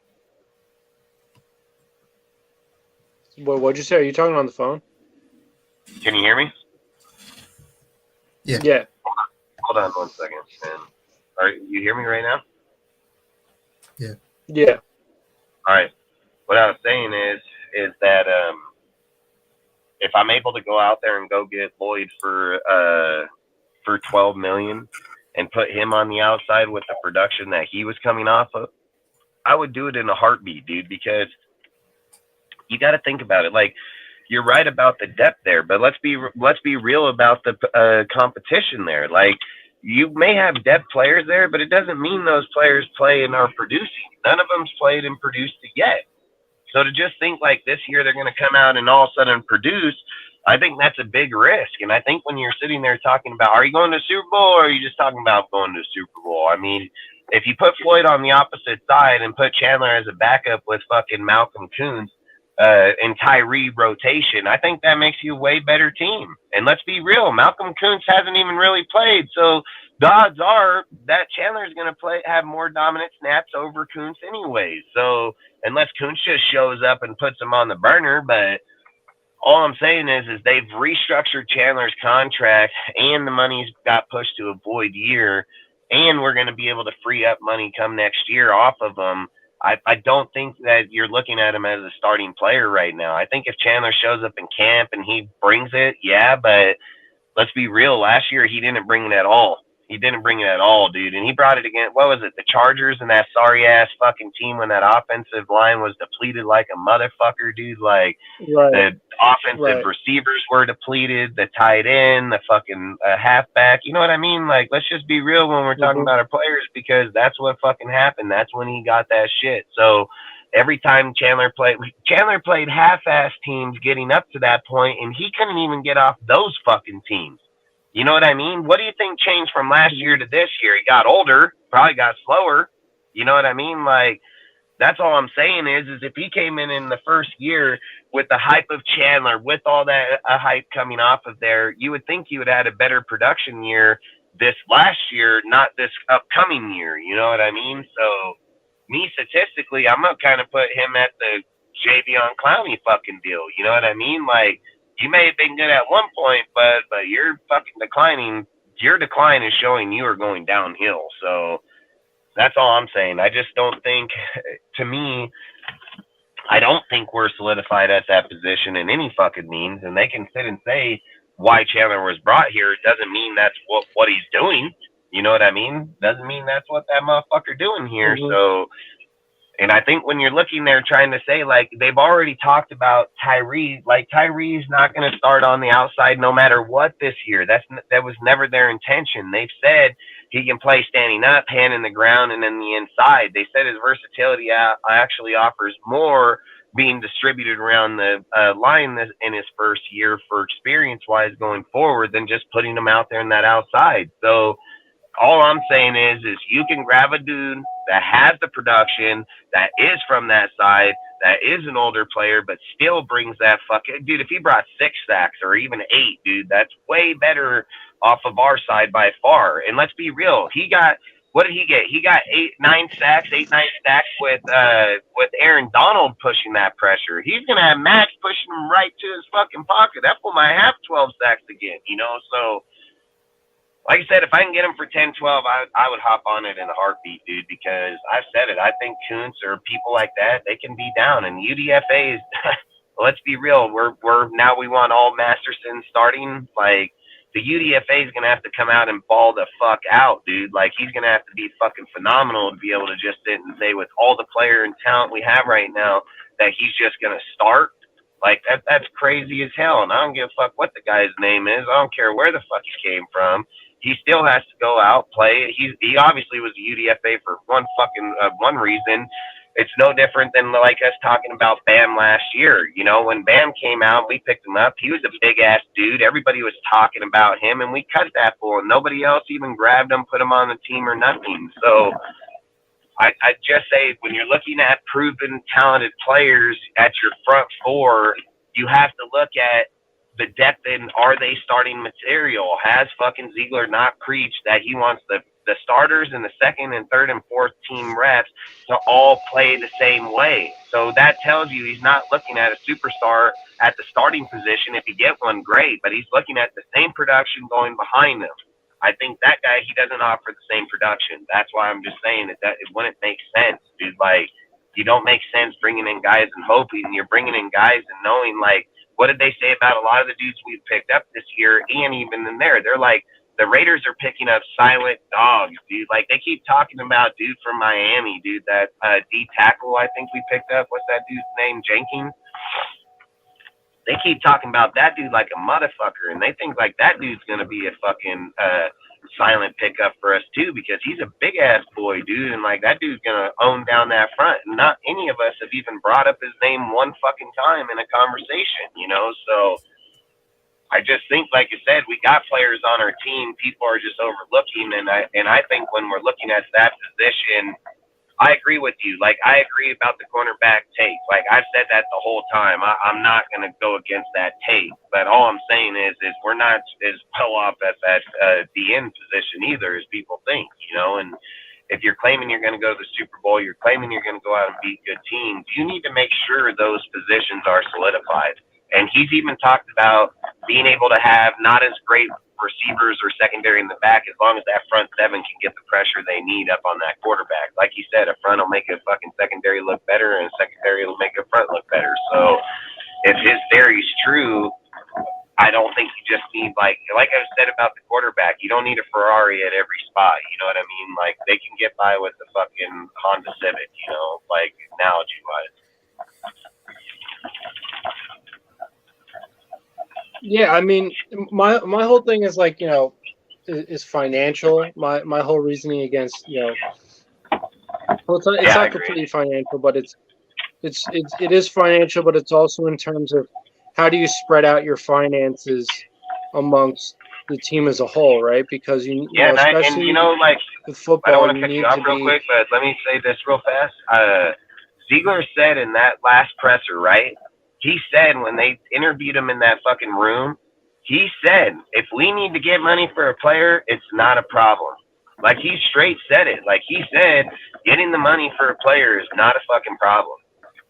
So if he's saying that, he obviously knows he can generate the money somewhere, somehow, either by cutting or moving shit around or restructuring or not. But he said that in that last presser that he did, that if it comes down to where we have to go out and get a player, he said getting money is not a problem to get him.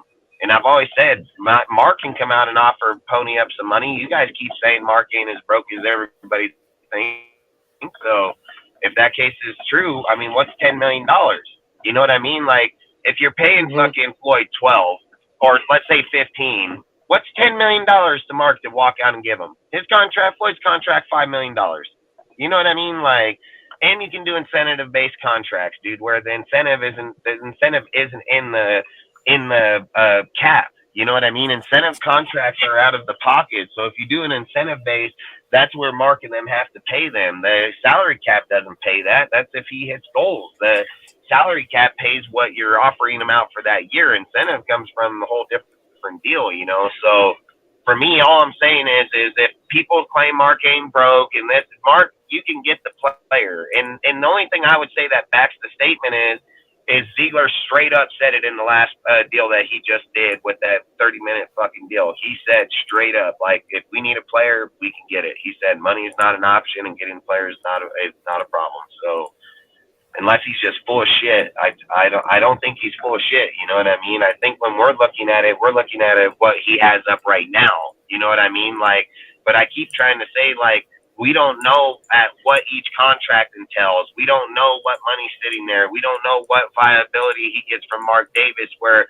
if Mark says, hey, go out there and pull the trigger on this corner or pull it on this linebacker or pull it on this receiver. You know what I mean? Like, you don't know what type of capability he has. And I keep saying, like, I think it would be smarter, like, for us. I like Floyd. It's just a name, and it's just something, a discussion. That's all it is. It's a discussion. I don't think you really ponder on it right now because I agree with you 100%. I think at this point it's just it's like, okay, do you think he would work is basically what the conversation is. Because right now, I don't think you want to go after anybody. I think you kind of want to hold fast because you're going to have a lot of players start getting cut, dude, because they need to clear cap to sign their rookies, dude. So there's going to be fucking guys out there that are good players that are going to get cut off their fucking team, and we can swoop in like a fucking hawk and get them, you know? So I think that's what you wait on, dude. And I think you kind of wait till that June 1st where you're hitting that second free agency in there to kind of wait out that deal anyways, because I think if we go outside any players right now, you don't know who you got at the rookies. These rookies and free agents can show up and fall the fuck out. You never fucking know. You know what I mean? And again, J.C. Jackson should be like a perfect example. He was a UDFA in the Patriots and became one of the best corners in all of football in, 4 years? Because isn't that what a UDFA's contract is, 4 years? So, like I say, I a lot of things can happen here very shortly. So if like all realness aside, I would kind of say like kind of wait off on signing any player at the moment until you can figure out what you have in camp first. And then kind of look at that area again. You know what I mean? Because a player can show up in camp and just ball the fuck out. You just don't know. So, like, you don't want to pre-ejaculate is what I'm trying to say. Right. So, okay, correct me if I'm wrong, but right now they have $8.5 million, 8.6, give or take, in cap space. Does that sound right? Yeah, I think they said that's what they have after. Yeah, after they signed the rookies, they would have around 7 to 8 million. Okay. Because they had 14 or what was it, like 14 or 15 million? Yeah. Yeah, I mean, so just looking at the financials, like given that level of cap space, if we're talking about low risk, high reward, if anything, given that amount of money, between the two, you know, Clowney and Floyd, like, if anything, I'd try to sign Clowney to a 1-year deal. I mean, what he made. Yeah, like I said, I would sign him if the fucker signs for food stamps, you know, like. Right. Straight up, because I'm not fucking bringing that motherfucker in unless you got a EBT card, dude, like, that I can fucking fill up. Like, he can't give that guy money, man. The guy can't get no money. Because even if we spend the rest of the cap space, we offer the rest of the cap space to Leonard Floyd, I don't think he's going to take it because even annually, I think his market value is going to be way more than 8. But that's why I'm saying. So say you have 8 million, right? And that's why I just proposed the 12 to 15 million. You're not. This is where Mark has to come in and pay out of his pocket. Like, this is where shit like this goes down, dude, because you're not going to give up 8 million and you're not going to propose all your 8 million to him. Like, what you're proposing is like you putting like 2 million or 5 million at tops of that 8 million up. You know what I mean? Because what I'd be hoping is we can settle somewhere around 10 and 15 million. Like, that's where I'm hoping. You know what I mean? Because let's be real, he knows he's getting older. He knows he ain't going to be there much, and he knows he's going to get passed around here on out. So if you're slapping out 10, 12 million, Clowney probably ain't going to get 5. You know what I mean? So I think you're doing pretty fucking good at that point. So if we can look at it like this, they were between the 10 and 15 million. All we would be giving up is 2 to 5 million in cap money, and then Mark got to give him 10 million. That's just how it have to be. You're going to go give him a $10 million signing bonus, and he's going to be on the books for fucking 2 to 5 million. I think wasn't Max on that fucking deal like that last year? Max was on like a fucking $5 million fucking cap hit on this deal, $5 or $10 million.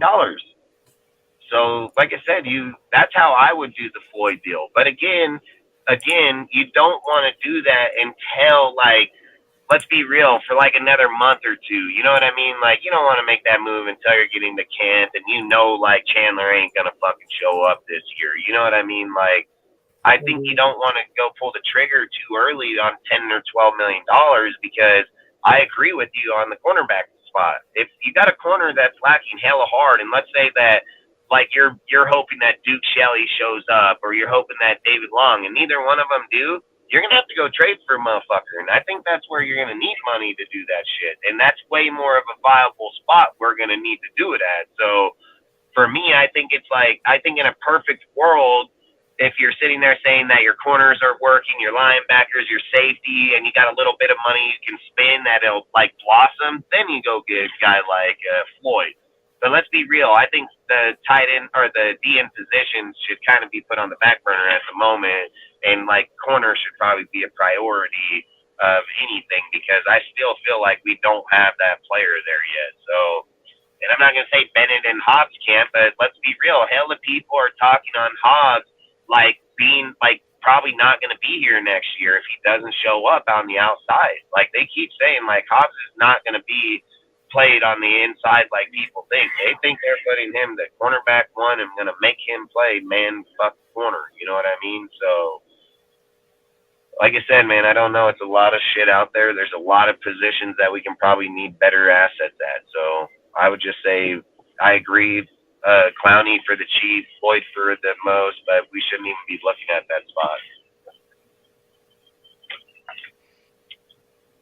Yeah. I mean, like I said, just in terms of need, like, all finances aside, to me it doesn't make a lot of sense. And then when you do factor in the finances, I mean, options like that, you know, I have seen some rumors about, or not a rumor, but one of those, you know, articles that sort of like hypothesizes about the Raiders making a move for Leonard Floyd. And so I guess somehow the financials would be there, but I don't know. I'd have to look into the article again because I'm not seeing it based on what I'm looking at here in terms of their cap space. But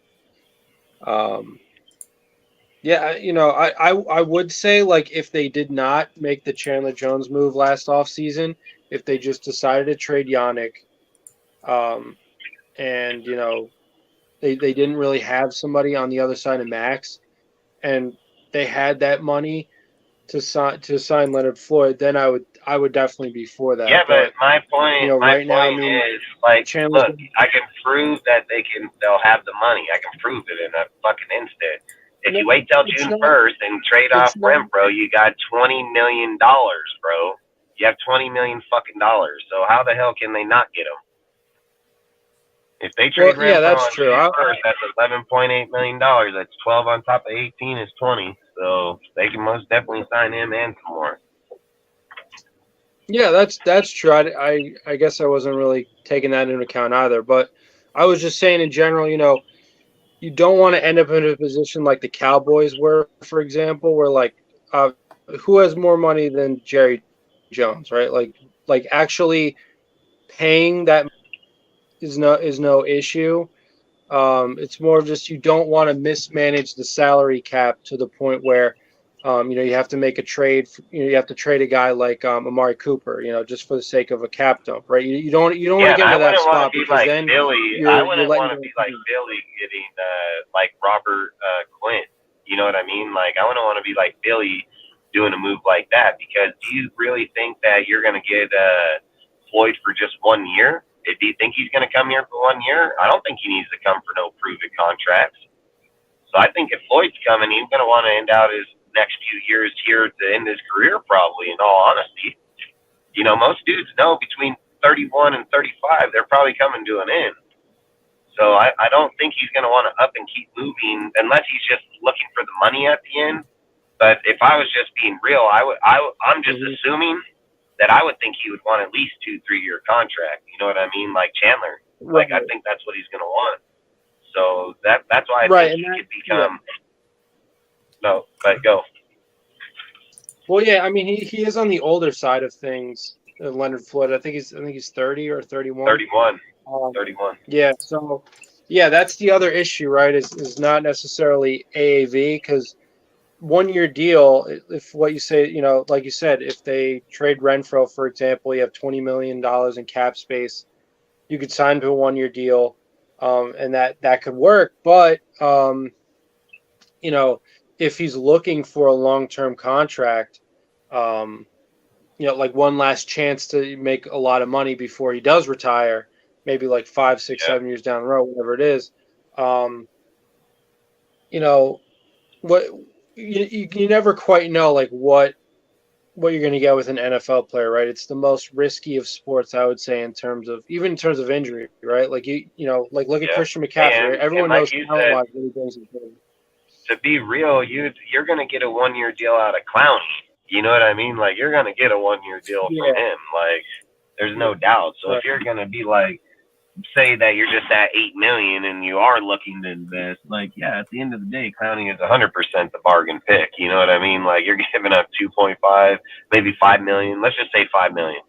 So you give up 5 million, and then if we're talking about making another big defensive move,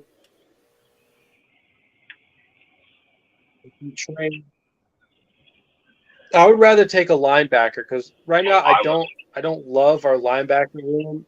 I think it's still slim in terms of depth. I would go for a guy like Devin White. I mean, I've seen another like theory I saw is that the Raiders could trade him to Tampa for Devin White. I wouldn't say that. I mean, Devin White has been. First of all, he won a Super Bowl a couple years ago. He only had one good move in that Super Bowl. That guy is garbage as fuck in coverage. Like, look it up. We can bring it up right now, actually. And another thing. So I'm just gonna say on how. Like, I'm just gonna bring back forgot his name, the Leonard Floyd thing. Mm-hmm.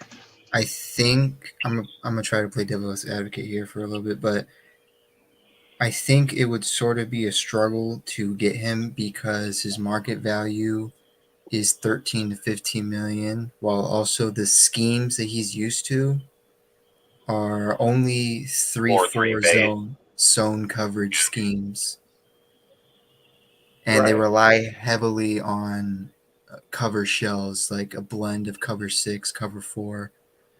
So schematically, I don't think he would fit on this team. Right. Did you say a 3-4? Yeah. Yeah. If the Rams don't run a 3-4, the Rams run a 4-3 defense. It says that they ran a 3-4. Yeah, maybe with Wade Phillips. Did they run a 3-4 last year? With Raheem Morris as their defensive coordinator. Yeah, I was going to say it was Raheem Morris. Yeah, I don't know about that. I'd have to look into that because the Rams have always been a 4-3 system. So I don't know. Unless they got to change that shit out last year, I'd have to go research that shit. It But says even with Brendan Staley, they were a 3-4. even in the Bears, they're a 4-3 defense. That's where he came from, was the Bears. It even said Vic Fangio ran a 3-4. Well, don't get me wrong. He did run a 3-4. Vic did run a 3-4 before what's his name got there. Fucking dude after what the fuck is that? Chuck became The fucking offensive Nagy fucking Nagy. Yeah. Yeah, I mean, hey, fucking if he runs out of the, I did not know that the Rams went to 3-4 system. And they're strictly 3-4 system now? Are the Rams? Yeah. I mean, fucking Aaron Donald is not a fucking nose tackle. I don't buy that shit at all, bro. Like, I don't fucking buy that shit at all. Aaron Donald is not a fucking nose tackle, bro. Aaron Donald is a motherfucking DT, dude. Like, Raheem Morris runs more zone defense than any other coach in the NFL. They gotta be running multi-D or something here, because there's no fucking way. They had Brockers in there, dude. There's no way. I found it. So last season is when they finally switched it to a 4-3. Yeah, that's what I say, because there's just no way that they could have went in there like that. Before that, they were mostly a 3-4 defense. Yeah, I would say like a fucking maybe a 4-6 Bear type defense, because they had Michael Brockers, fucking oh my god, fucking Aaron Donald and all them. They were all playing on the other side, and they had fucking what's their names out there. Hey, Dustin, Glass is injured. Glass got hit in the face, and now he's on the bench. Nice. Right. But that's all I would say, because I know that fucking team with the players where they would be at. So either way, more power to them. I mean, like I said, I would take Patrick McQueen if anybody for me. Like, that's the one player I would seek out the hardest in this show. It seems my post has caused a huge argument on what we would trade him for. What we would trade for Patrick McQueen? Yeah, I said, Dustin, it seems my post has caused a huge argument on what we would trade him for. I mean, people can, this is the argument you're probably going to get.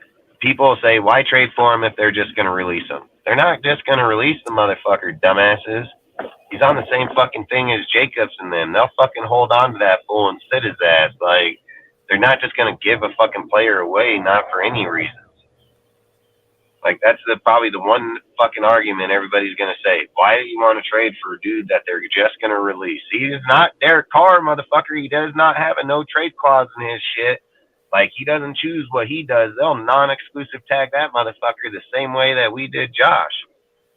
Like, they're not just releasing Simmons and all these guys that didn't get their fifth-year options picked up. Some, maybe one or two might, but those motherfuckers most definitely ain't. They're not just be like, oh, yeah, sorry, Simmons, fuck, one of the best picks in that year's draft, and we're just let your ass fucking walk out of here. That's stupid-ass fucking narrative, dude. Like, so I think people don't know shit about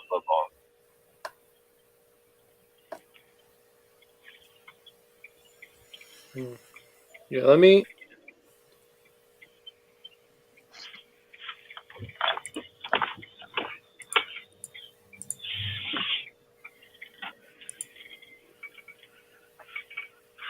That's the one thing that made me mad today. Yeah.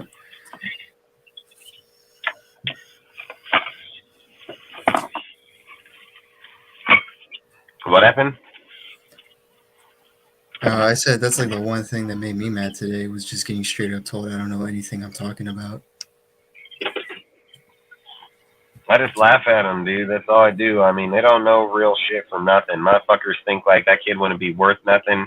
He's 23 fucking years old, dude. He's been in the league for 3 fucking years. He's shut down some of the best players that's even played in it yet. And motherfuckers think he wouldn't be worth the draft pick. They're just fucking dumb as hell. fucking, you ain't gonna get a college kid out of then or out of college even at this dude's first level. Period. It's not every day you get a dude at 20 years old at the NFL and then be pretty good. Like, you don't get that. It's not just some shit that happens. Like I've told hella people, go show me a guy in next year's draft that's linebacker in the first that's better than him. Just show me. If he ain't, then look at the 20th to the 32nd pick and tell me if there's one there, because it's not going to be. So for people to sit and say, like, oh, his value, they're dumb as hell. They don't even know how to value. Whoops.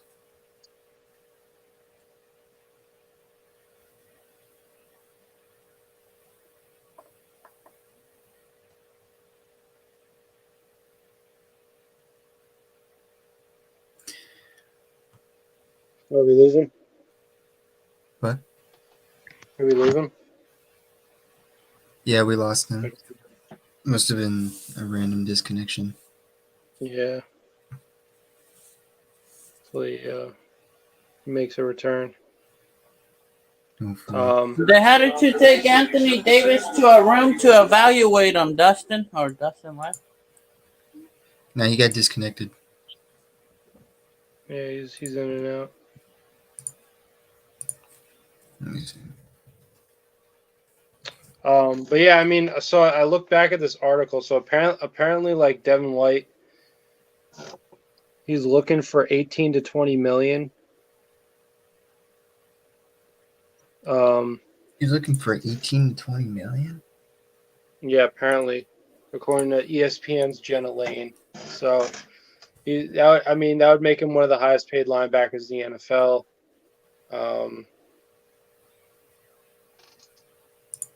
And if he could go down to 15 million a year, then apparently it'd be possible. So yeah, I mean, I could see the trade. Yeah, because the Bucks picked up his 5th-year option, so that's $11 million, but that's not enough money for him. I don't know. I can see their head coach keeping him, though, just because he's a defensive-minded guy. Yeah, it's Todd Bowles. Yeah, that's true. But, like, at the end of the day, like, is he going to sit out? Like, you know what I mean? Like, yeah. Yeah, he wants his money now because he's a linebacker, right? It's pretty much like the running backs of the defense, you know? Yeah. So, yeah, I don't know. I just like I said, if right off the top of my head, if we're looking at need, you know, it definitely is true. I mean, you don't have a lot of experience in this linebacker room as a whole right now, and that, you know, linebackers matter, right? Like if you're talking about tackles, you know, the majority of your tackles, right, are going to be, you know, are going to be from your linebackers. So to say nothing of coverage, you know, they help in coverage as well. So, I don't know. I feel like it's a hole right now as far as a room goes. I mean, Amari Burney's going to help for sure, because I'm pretty sure Ziegler said, even though he was like that corner linebacker hybrid, they view him as more of a linebacker. So, yeah. So I mean, I think with their linebackers, they're having an interesting idea what to do, because they're even trying to have. They're going to try to have Isaiah Polamalu as be a box safety linebacker. right. And it looks like that's what the same plan they're doing with Divine Diablo, since he's also played as a safety and a linebacker. Yeah, I mean, you know, like, and that's going to help, right? Like that's not a bad idea. It's just that, like, you know, I don't think you can really rely on a box safety to really, you know, eat as far as like getting, you know, 100+ tackles a year, right? Which is ideally what you'd want out of at least one of your linebackers, you know. So I think it's a concern, you know, and then, you know, that's why I said if we're gonna make a big defensive move, I mean, I would rather go for a linebacker. So I mean, Devin White requested a trade. You know, he wants to be paid now, which I guess I get, because He was part of that Super Bowl team, and that defense played great in that Super Bowl. So I get that. I just think like I wouldn't feel bad about him, like at least for this year, being the leader on the the linebacker room, because I mean he's better than what we have now, right? Like I don't think you can put anyone that we have now up against him, even though he's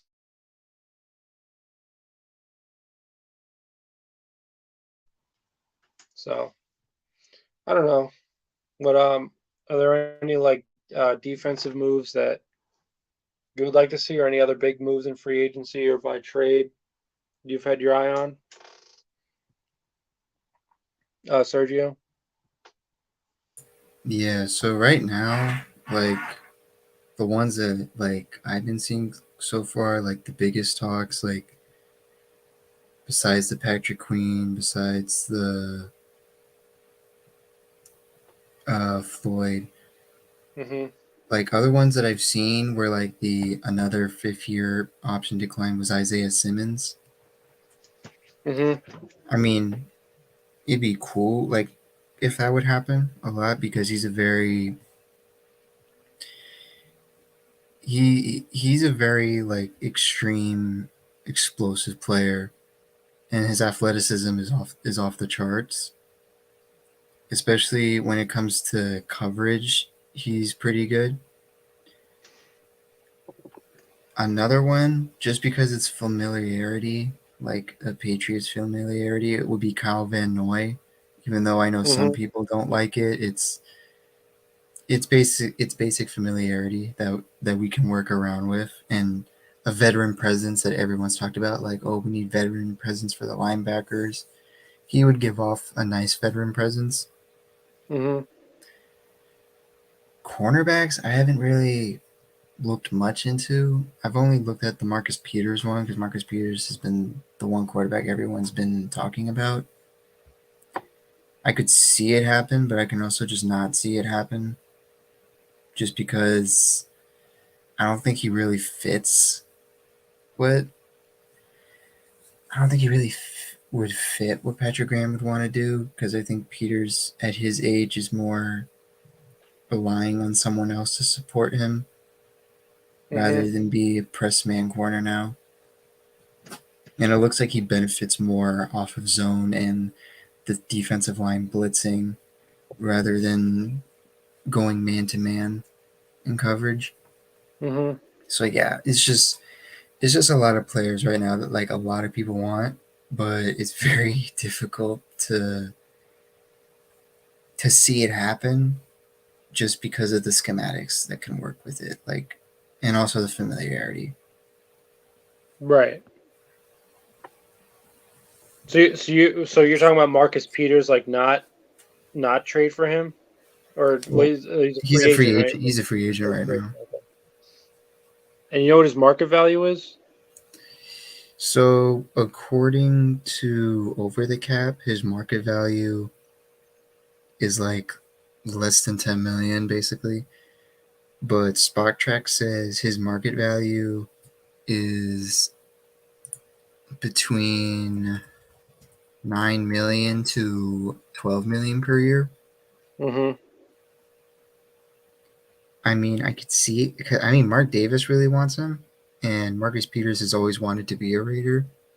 Mm-hmm. I just don't know if the team would be willing to do it. Mm-hmm. Yeah, I mean, yeah, going back to the money thing, like when I say financials, I'm not really worried about Mark Davis being a cheapskate. I'm more worried about him, um,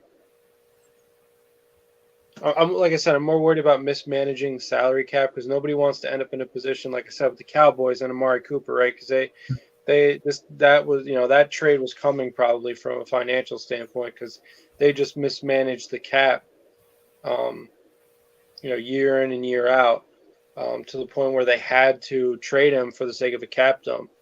Um, so nobody Yeah, wants to if I be can, in that yeah, situation. if I can say another thing about Marcus Peters, Yeah, he's been getting worse and worse every year. I mean, this year he went through his worst year. He gave up 7 touchdowns. Like, I'm not. That's why I Yeah, also said I don't think they're going to do it. I'm not going to be convinced. You're not going to convince me to sign someone that gave up 7 touchdowns right. and Yeah, expect go him to ahead. be my corner 1 or even my corner 2.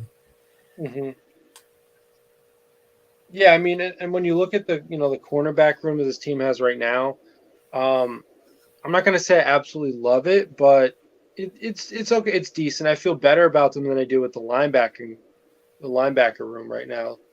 Um, so yeah, I mean, Marcus Peters is not an absolute must, and the need is not an absolute is not number one, or it shouldn't be the number one priority. So I mean, like I said, I just think that like if you're gonna make a another defensive move, um, unless Amari Burney, unless you're really gonna give him a chance to try to become the leader of that unit, I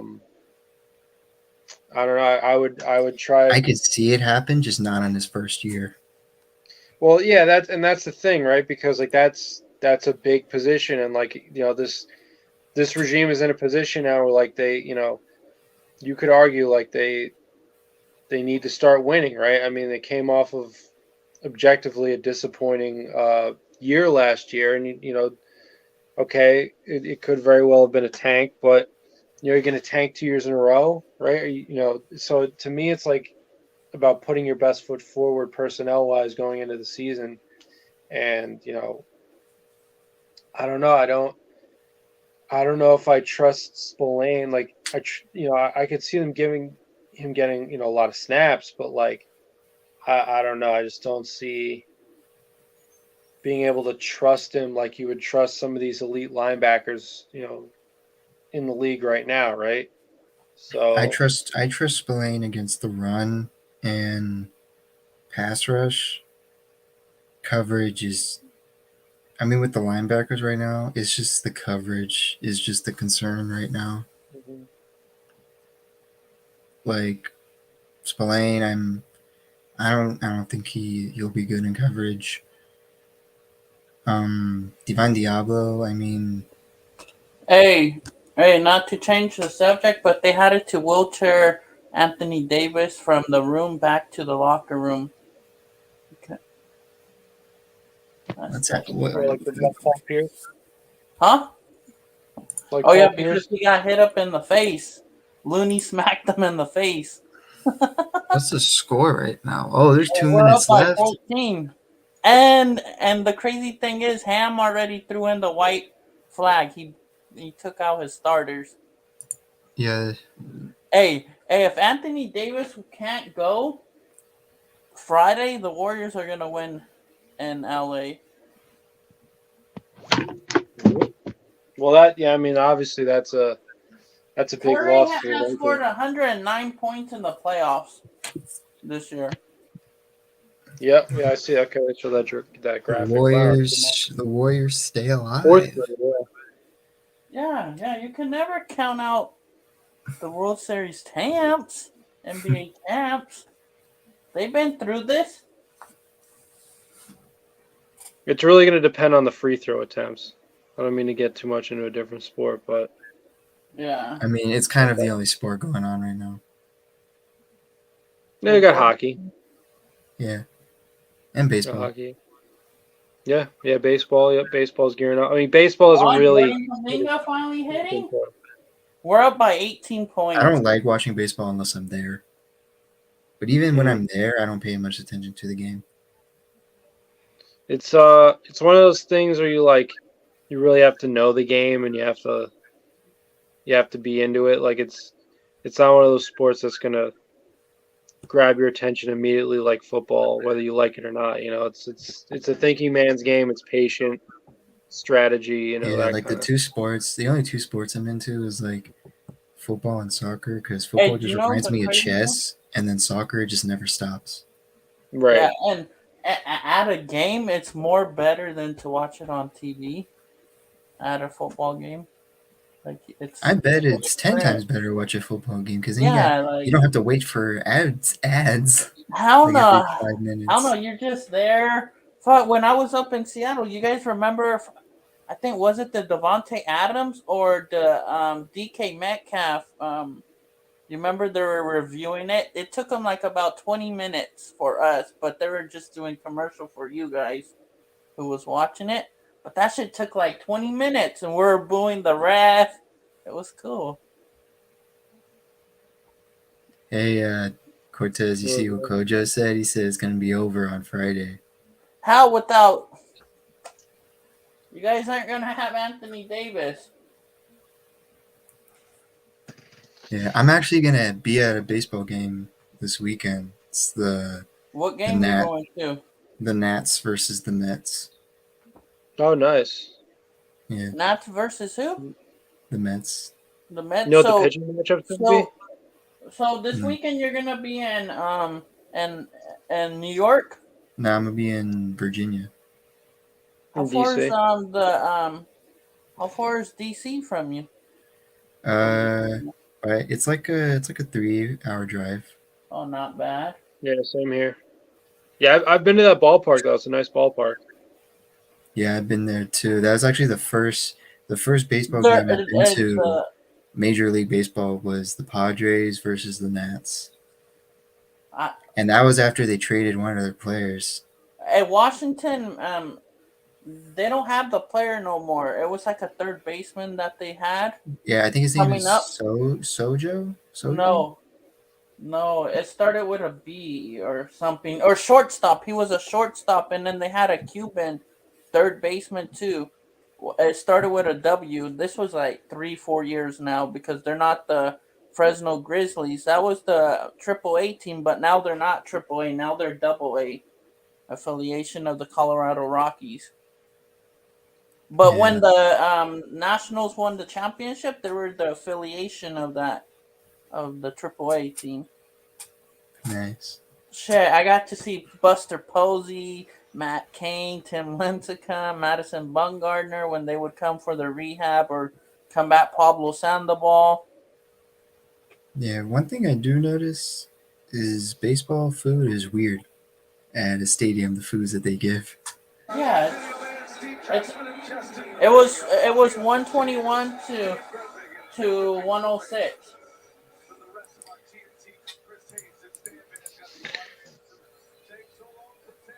Yeah. So, was there anything else you guys wanted to add to this topic, or any other final thoughts? Because, I'm about to end the broadcast unless you guys wanted to. Yeah, bro, we could talk end about it and then.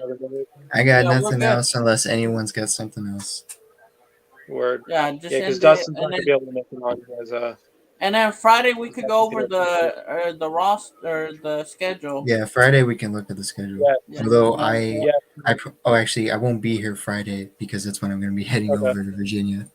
Yeah, bro, have a safe trip, bro. Yeah, safe travels, dude. Good luck with that. Yeah, safe trip. You go Mets, dude. I hate the Mets, so.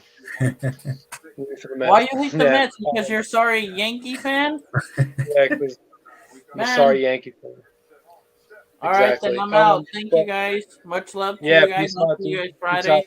Have a good weekend, Sergio. Let us know what happens. All right, have a good weekend, guys. All right, peace out. Peace out, Sergio. See you guys.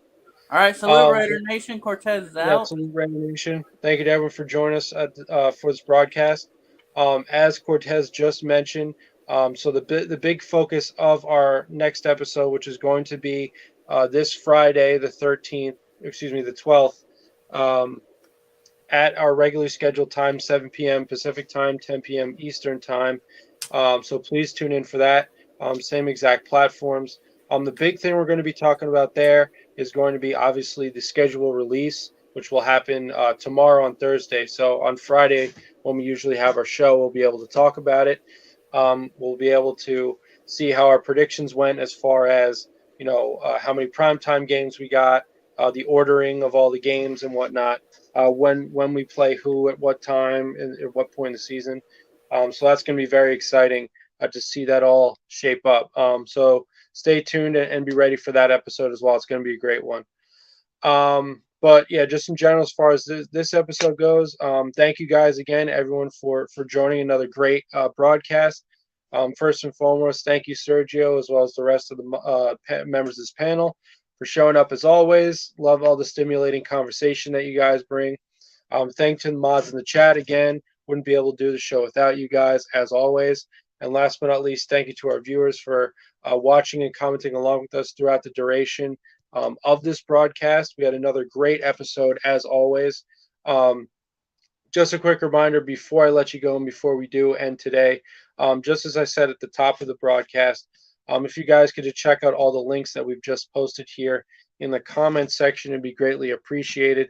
Once again, that's the Death Star Report YouTube channel. If you could subscribe there, hit the notification bell, like as many videos as possible, and comment as many videos as possible, that'd be greatly appreciated. We thank you in advance for that. Second platform is going to be the Nation Nightmare YouTube channel. Same thing there. Subscribe, notification bell, like as many videos as possible, comment on as many videos as possible.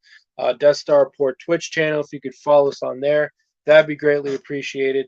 Our Death Star Report on Instagram, if you could follow us there, give us some likes, and then share some of our posts, maybe not only to your story, but to your friends over DMs or group chats. That'd be greatly appreciated as well. And last but not least, if you could check out the link to our DSR Discord server, that'd be super appreciated because we consider that the most important thing that we do here at DSR. Like I said, it's a great community, all bunch of stuff going on. We have a Raiders chat. We have a general chat. We talk about other sports leagues like the MLB, NFL, and NBA. We talk about the NFL large in general as well. We have fantasy leagues, both NBA and NFL. We have free giveaways. We have movie nights. We have links to different YouTube videos. So like I said, we have a whole bunch of stuff going on in there. It's a great community, great way to connect with everyone.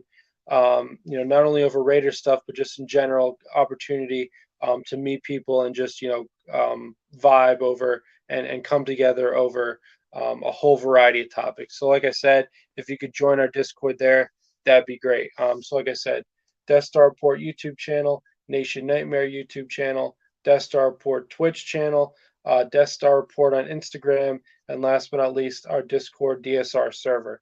If you could check out all those links that we've posted in the comments section and just tap in with us on all those platforms, that'd be greatly appreciated. And like I said, we thank you in advance for that. So with that as a final reminder, thank you, Sergio, again, as well as the rest of the members of this panel, as well as the mods, and of course our viewers for joining in on this great broadcast that we've had once again. Other than that, salute everybody and have a great night. And once again, see you guys on Friday at 7 p.m. This Friday, the 12th, at 7 p.m. Pacific time, 10 p.m. Eastern time. But other than that, salute Raider Nation. Have a great couple days until we see you again.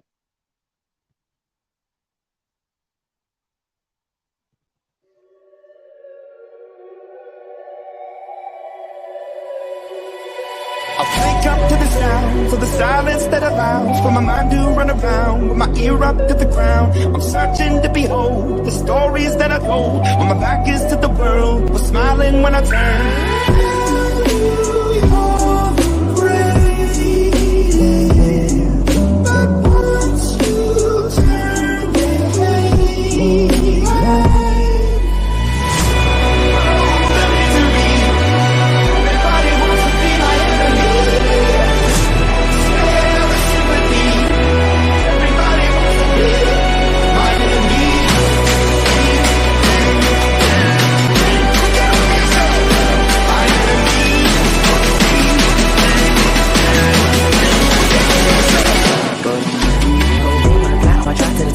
Shape, thinking out the box, I'm an astronaut. I'm blasted off a planet, rock that cause catastrophe. And it matters more because I had it now. I had a thought about wreaking havoc on an opposition. Kinda shocking, they want a static with precision. I'm automatic, quarterback, I ain't talking shit.